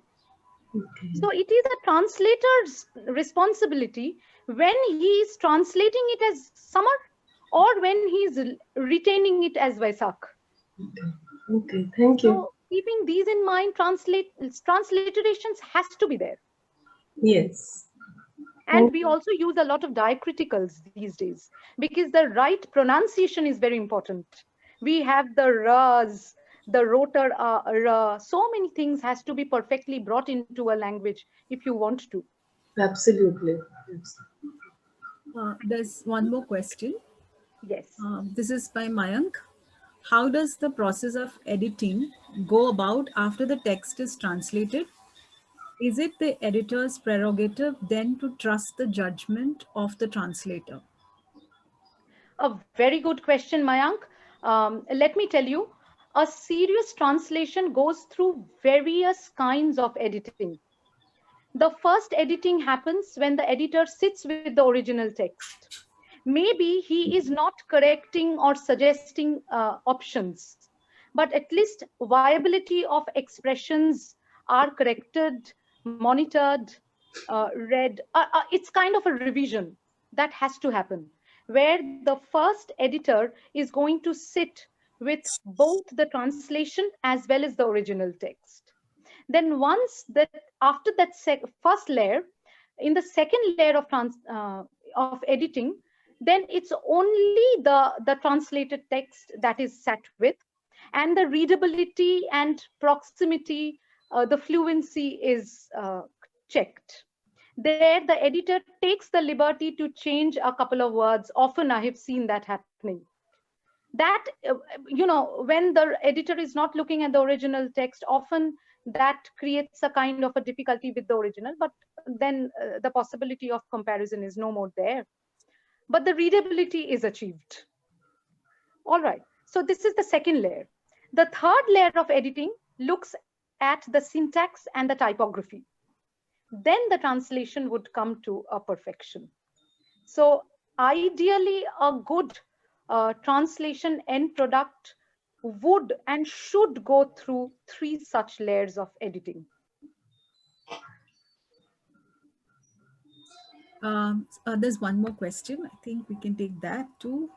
Yes, of course. 1 second. Yeah, I'm just trying to read that out for you. Yeah, this is by Neetu. Don't you think publishing industry limits regional translation to English? Only popular regional writers are translated into English.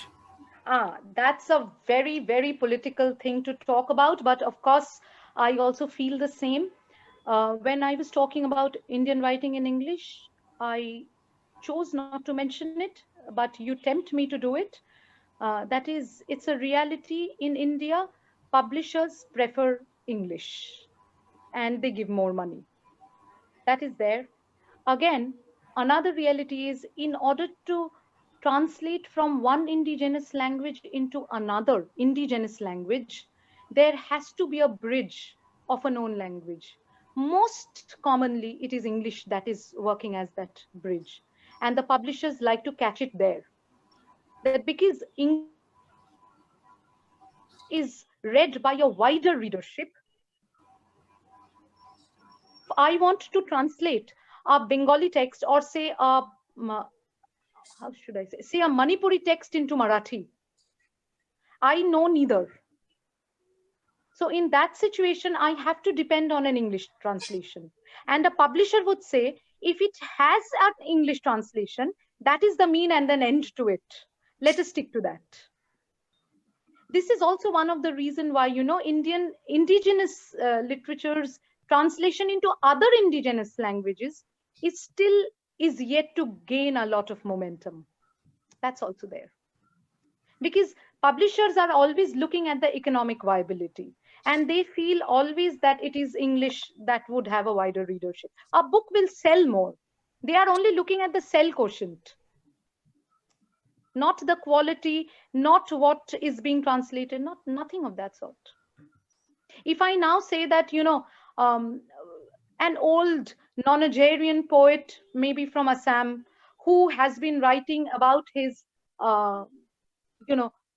freedom fighting experiences in haikus, I want to translate them. And my another option is translating some other poems or children's poems into English. Then the publishers would actually prefer the second one. Very ironic, but they would prefer the second one because they will feel that English, children's literature, English, magic realism, all these things are going to have more takers than that kind of a very specific historically contextual work of poetry. These things we translators do have to, face at times. We do have to. Like I cannot really say that, I wanted to translate this for my pleasure, and now I want to publish it. Publishers may not like it. Publishers may be giving me a project by themselves that, you translate this. I may not like that. But the translator feels, a publisher feels that if I translate that as a book, it would be more popular with the readership. So that is also there. I think I could answer your question. Okay, one final question, and I think would like this question also. This is by Tuhina Roy. What inspired you to choose translation studies? I'll tell you. You tempt me to talk about a personal anecdote. It's very ironic. When I was very young, my uncle used to feel that translation is the best way of learning English. Okay. And every children in the house would be really annoyed and terrified, because each time he would come, he would catch every child in the family and ask, give one sentence and say, you have to translate it now here. So it's like a gunpoint activity. And we used to be so scared doing that, that whenever this uncle used to be home, we would simply hide, run away and hide. So translation at some point was such a terror for us. And then as we grew up, as I grew up, I always liked literature. And I was reading a lot of Bangla literature, but I took up English. So I found that, in a proper understanding and enjoyment of literature, knowing or being familiar with all kinds of all kinds of literature in every language is important. So then by and by, as I was growing up, I coincidentally, I found that translation is not that difficult and that terrorizing an activity as my uncle had made it for us, but it was something better than that. So I started doing it. And when I started doing it and I found that people are encouraging me, I'm doing it well, it was well accepted, then I started doing it more. So I think I could answer your question, Tuhina. Yes, ma'am. Emanated from a terror, but now it is one of the most exciting activity. I think it happens with all of our students. What we fear most sometimes become very, very favorite. I think Prashita will identify this with me. It's on a personal note. We used to be really scared of Virginia Woolf, but there was a time when Virginia Woolf was our most favorite author. So that's always there. Agree, yeah. And we ended up choosing her as our special author also for masters. Yes. We actually chose it because we realized, after all, Woolf is not that difficult. So that's always there. I think I could answer all your questions up to your satisfaction. Yes, of course. And there are many more questions coming. Yeah. Why can't I see them? Because they're all addressed to the host. So I'm passing them on to you. Okay. So I'll pass on the questions to you, but maybe we could go, since it's already going to be 5:20, I think we could wind up with this. I'll do one thing. Yeah. In the chat box, can I leave my email ID? If somebody wants to ask me directly questions Sure. later. Please go ahead. I think that would ease your work as well, Dr. Rashmi. I'll just do that. This is my email ID. The S is small, so that's a typo. I'll write it again. Anybody, you all can just text me whenever you want. Email me. Yeah, I'll just.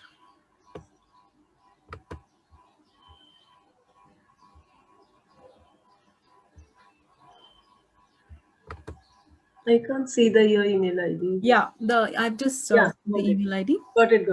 Yeah, you could get in touch with Sanghita. Anytime. It would be lovely to, connect with any one of you from here.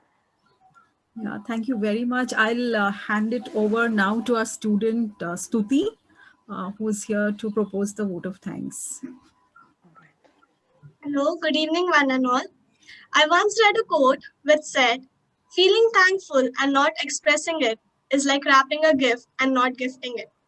So I, Stuti Sonavni, student of FYBA, considered this moment as to propose the vote of thanks. On behalf of St. Xavier's College and all the students, I would like to extend बस भाई my तेरा most thank you नहीं चाहिए निकल अभी idiot. I would like to extend my most sincere thanks to our speaker for today, Ms. Sanghita Sanyal. Thank you for enhancing and inspiring us with your knowledge. Your thoughts have definitely enlightened us. Once again, my gratitude to Ms. Sanghita Sanyal and also to Dr. Meenakshi Shivram for accepting our invitation to be the resource person for this webinar. I am also very grateful to our rector, Dr. Father Keith D'Souza, and our principal, Dr. Rajendra Shinde, for motivating us to do our best. A big thank you to our vice principals, Vice Principal for Academics, Dr. Karuna Gokaran, Vice Principal for Arts, Dr. Annapurna, and Vice Principal for Science, Dr. Rishikesh Samal, for motivating us constantly and for supporting us all the time. A big thank you to our office staff for their work behind the scene. I take this opportunity to thank the RUSA team for their ceaseless work to help us design these academic ventures. An event like this cannot happen overnight. The wheels started rolling weeks ago. We are fortunate to be backed by a team of very dedicated people, and for that, I would like to thank the Department of English and the faculty members, Dr. Paul Pastakia, the head of the department, Dr. Rashmi Lee George, and Dr. Prashita Mukherjee for their efforts. I would also like to extend my warm thank you to my fellow core team members, Maria from FYBA and Sahil from SYBA. A heartfelt of thank you to each and every one of you present in the audience for your questions and your comments. Your presence and your interest indeed made this webinar a success. Dr. APJ Abdul Kalam said, "Learning gives creativity, creativity leads to thinking, thinking provides knowledge, and knowledge makes you great." I hope you all had a great time learning something new. Thank you. Thank you, Stuti. I've sent the feedback form. Please fill up the feedback form. Please try again. I think initially it said it's not accepting. I've changed the settings. So please try again.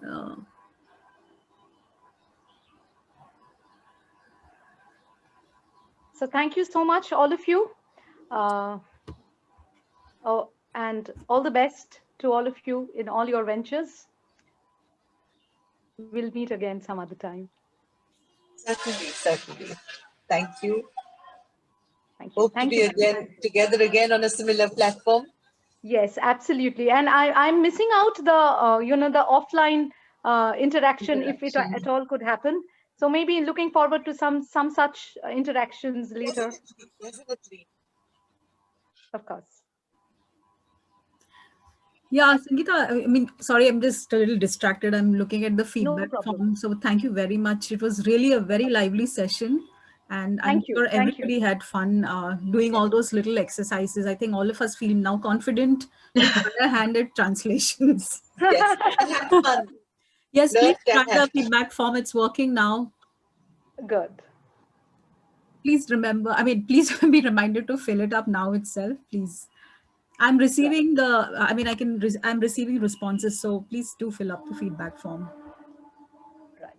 Sorry, I got distracted with that. Yeah. No problem. Thank you.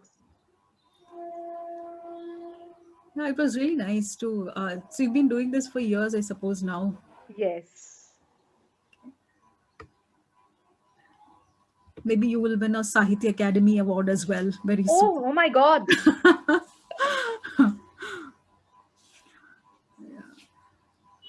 It was very of course, Yes, sure, ma'am, sure. But I think translation, the more you do it, you actually get into a groove of how to do it. So it's all very intuitive, actually. It's all about practice. Yeah. Yeah, I mean, it looks like that.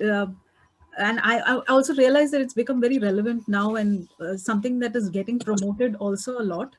Yes. Yeah, because we had, when we attend refresher courses in English, translations or translation studies has now become a very important part of those sessions. At the Actually, refresher course that I attended had a very big chunk on translation studies. I told you that, as a creative industry, it is gaining a lot of ground. I have so many, students from B.Ed who have studied Bengali honors, all right, Bengali and Hindi and Urdu, and now they are all into media as interpreters and translators. So it's a very rewarding job also. It's not only in the academics, even in the commercial, economic, in the media, it plays a very important role. Yeah. That's also a very promising career option for students today. Yeah. Because earlier when I was in college, I remember a lot of my classmates used to study Japanese.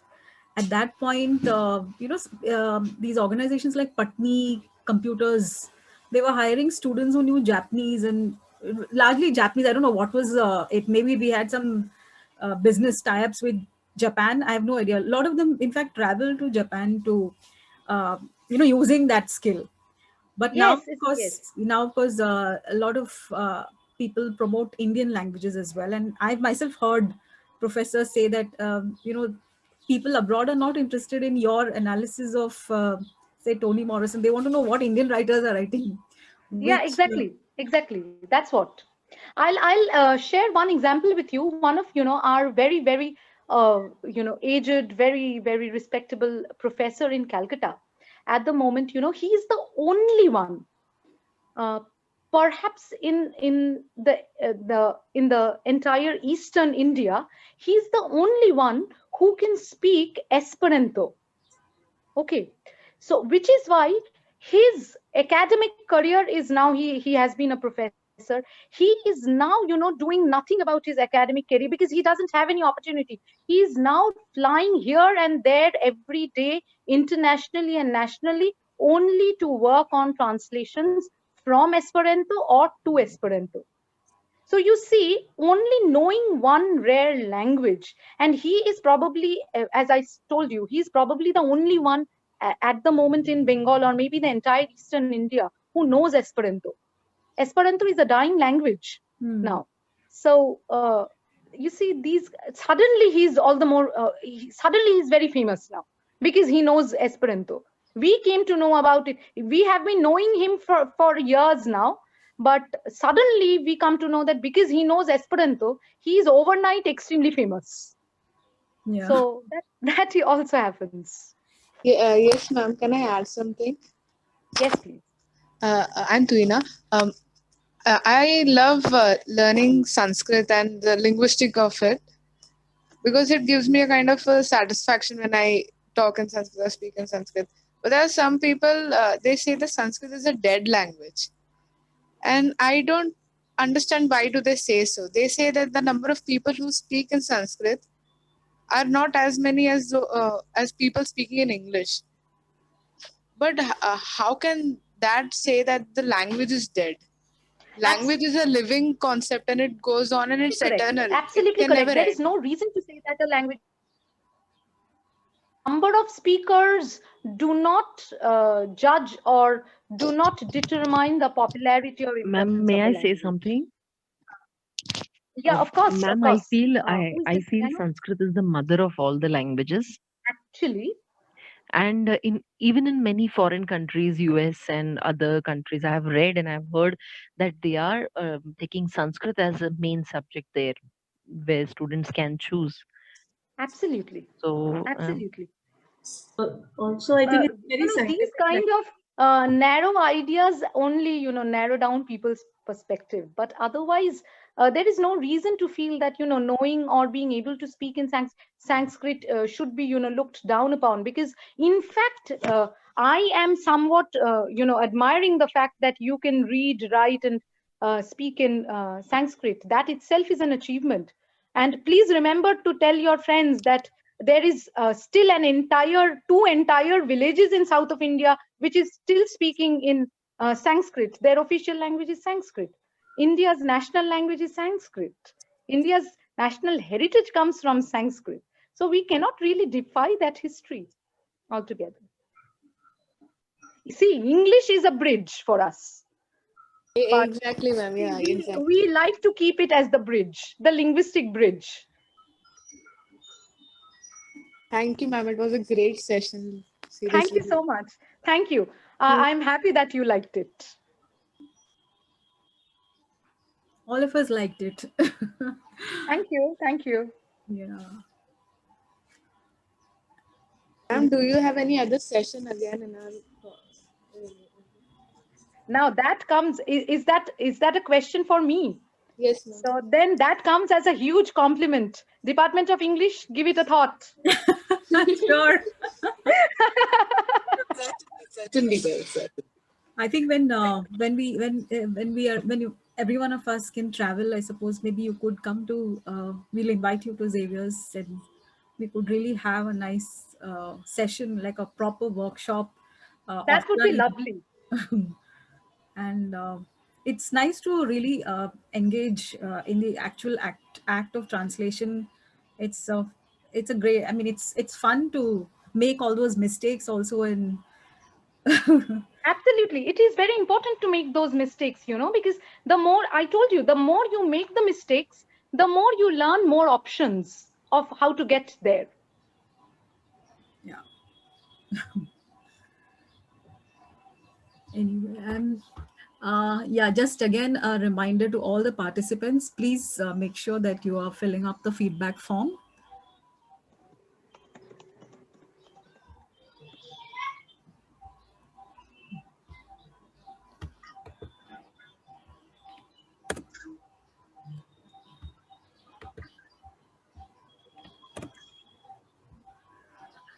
I'm just looking at how many responses I've received. I've got about 100. Yeah. I think we had 119 participants. So maybe 115 at least we should receive. Yeah. The next month, we have another session, which is on the 17th of February. And it's called Mindfulness to Literature. And it's a one-day session. And we have very good speakers on that day as well. So we'd like to see everyone. We'll keep posting all these things on the WhatsApp links that you may have joined. So please do come for that as well. Yeah, thank you. I'll try my best to be there. Yeah. To share the link with me, I'll try. Yeah, sure, Surely. definitely. Definitely. Thank you. Thank you. Yeah. And yeah, I think it'll be great to have all of you back again. And Sangeeta, you too, we would love to see you as well again. Thank you so much. And those are, two of them are my teachers. And the third person, she's not my teacher, but she's Dr. Pearl's teacher. Yeah. Oh, okay. So, that's Kumi ma'am, right? Yeah, Kumi, and the third speaker is Kamla Gopalan. Yeah, no, Kumi ma'am is Pearl's supervisor. My teacher as well. Yeah, okay. Supervisor. Pearl's supervisor. Yeah. And the second one was my teacher. So it's actually, that will be a great session as well. We are very happy that this webinar went off very well. All of us had a good time. Thank you so much for your time, and yeah. Thank you. Thank you. Bye-bye. So all the participants, bye-bye. Thank you so much. Yeah, please fill up the No feedback form. We will not be posting this again, so kindly fill up the feedback form. Yeah. Oh, somebody is, Prashant Raut is suggesting, please arrange a refresher course on translation. Oh. Yeah. Yeah, it was a good, I mean, I'm not sure how much a refresher course works, but certainly workshops. Workshops, yeah. Do work. Yeah. Yeah, we can plan something, because this is probably my first venture into attending a session like this. And I enjoyed myself very much. So we could think of something in the future. That's really motivating for me, because the way you all are, your feedback here in the chat box itself is motivating enough for me. I am going to log off with a very happy heart. Yes, please. You should feel very happy. Yeah, and so do. And Stuti, thank you very much. Well done with your vote of thanks. Anyway. All right. So bye-bye, all of you. Bye. Bye. We'll log off. Yeah. Yeah. End the meeting. Bye. Okay. Bye. See you all. Bye. Thank you. Bye. Thank you, everyone. Bye. Yeah. Bye.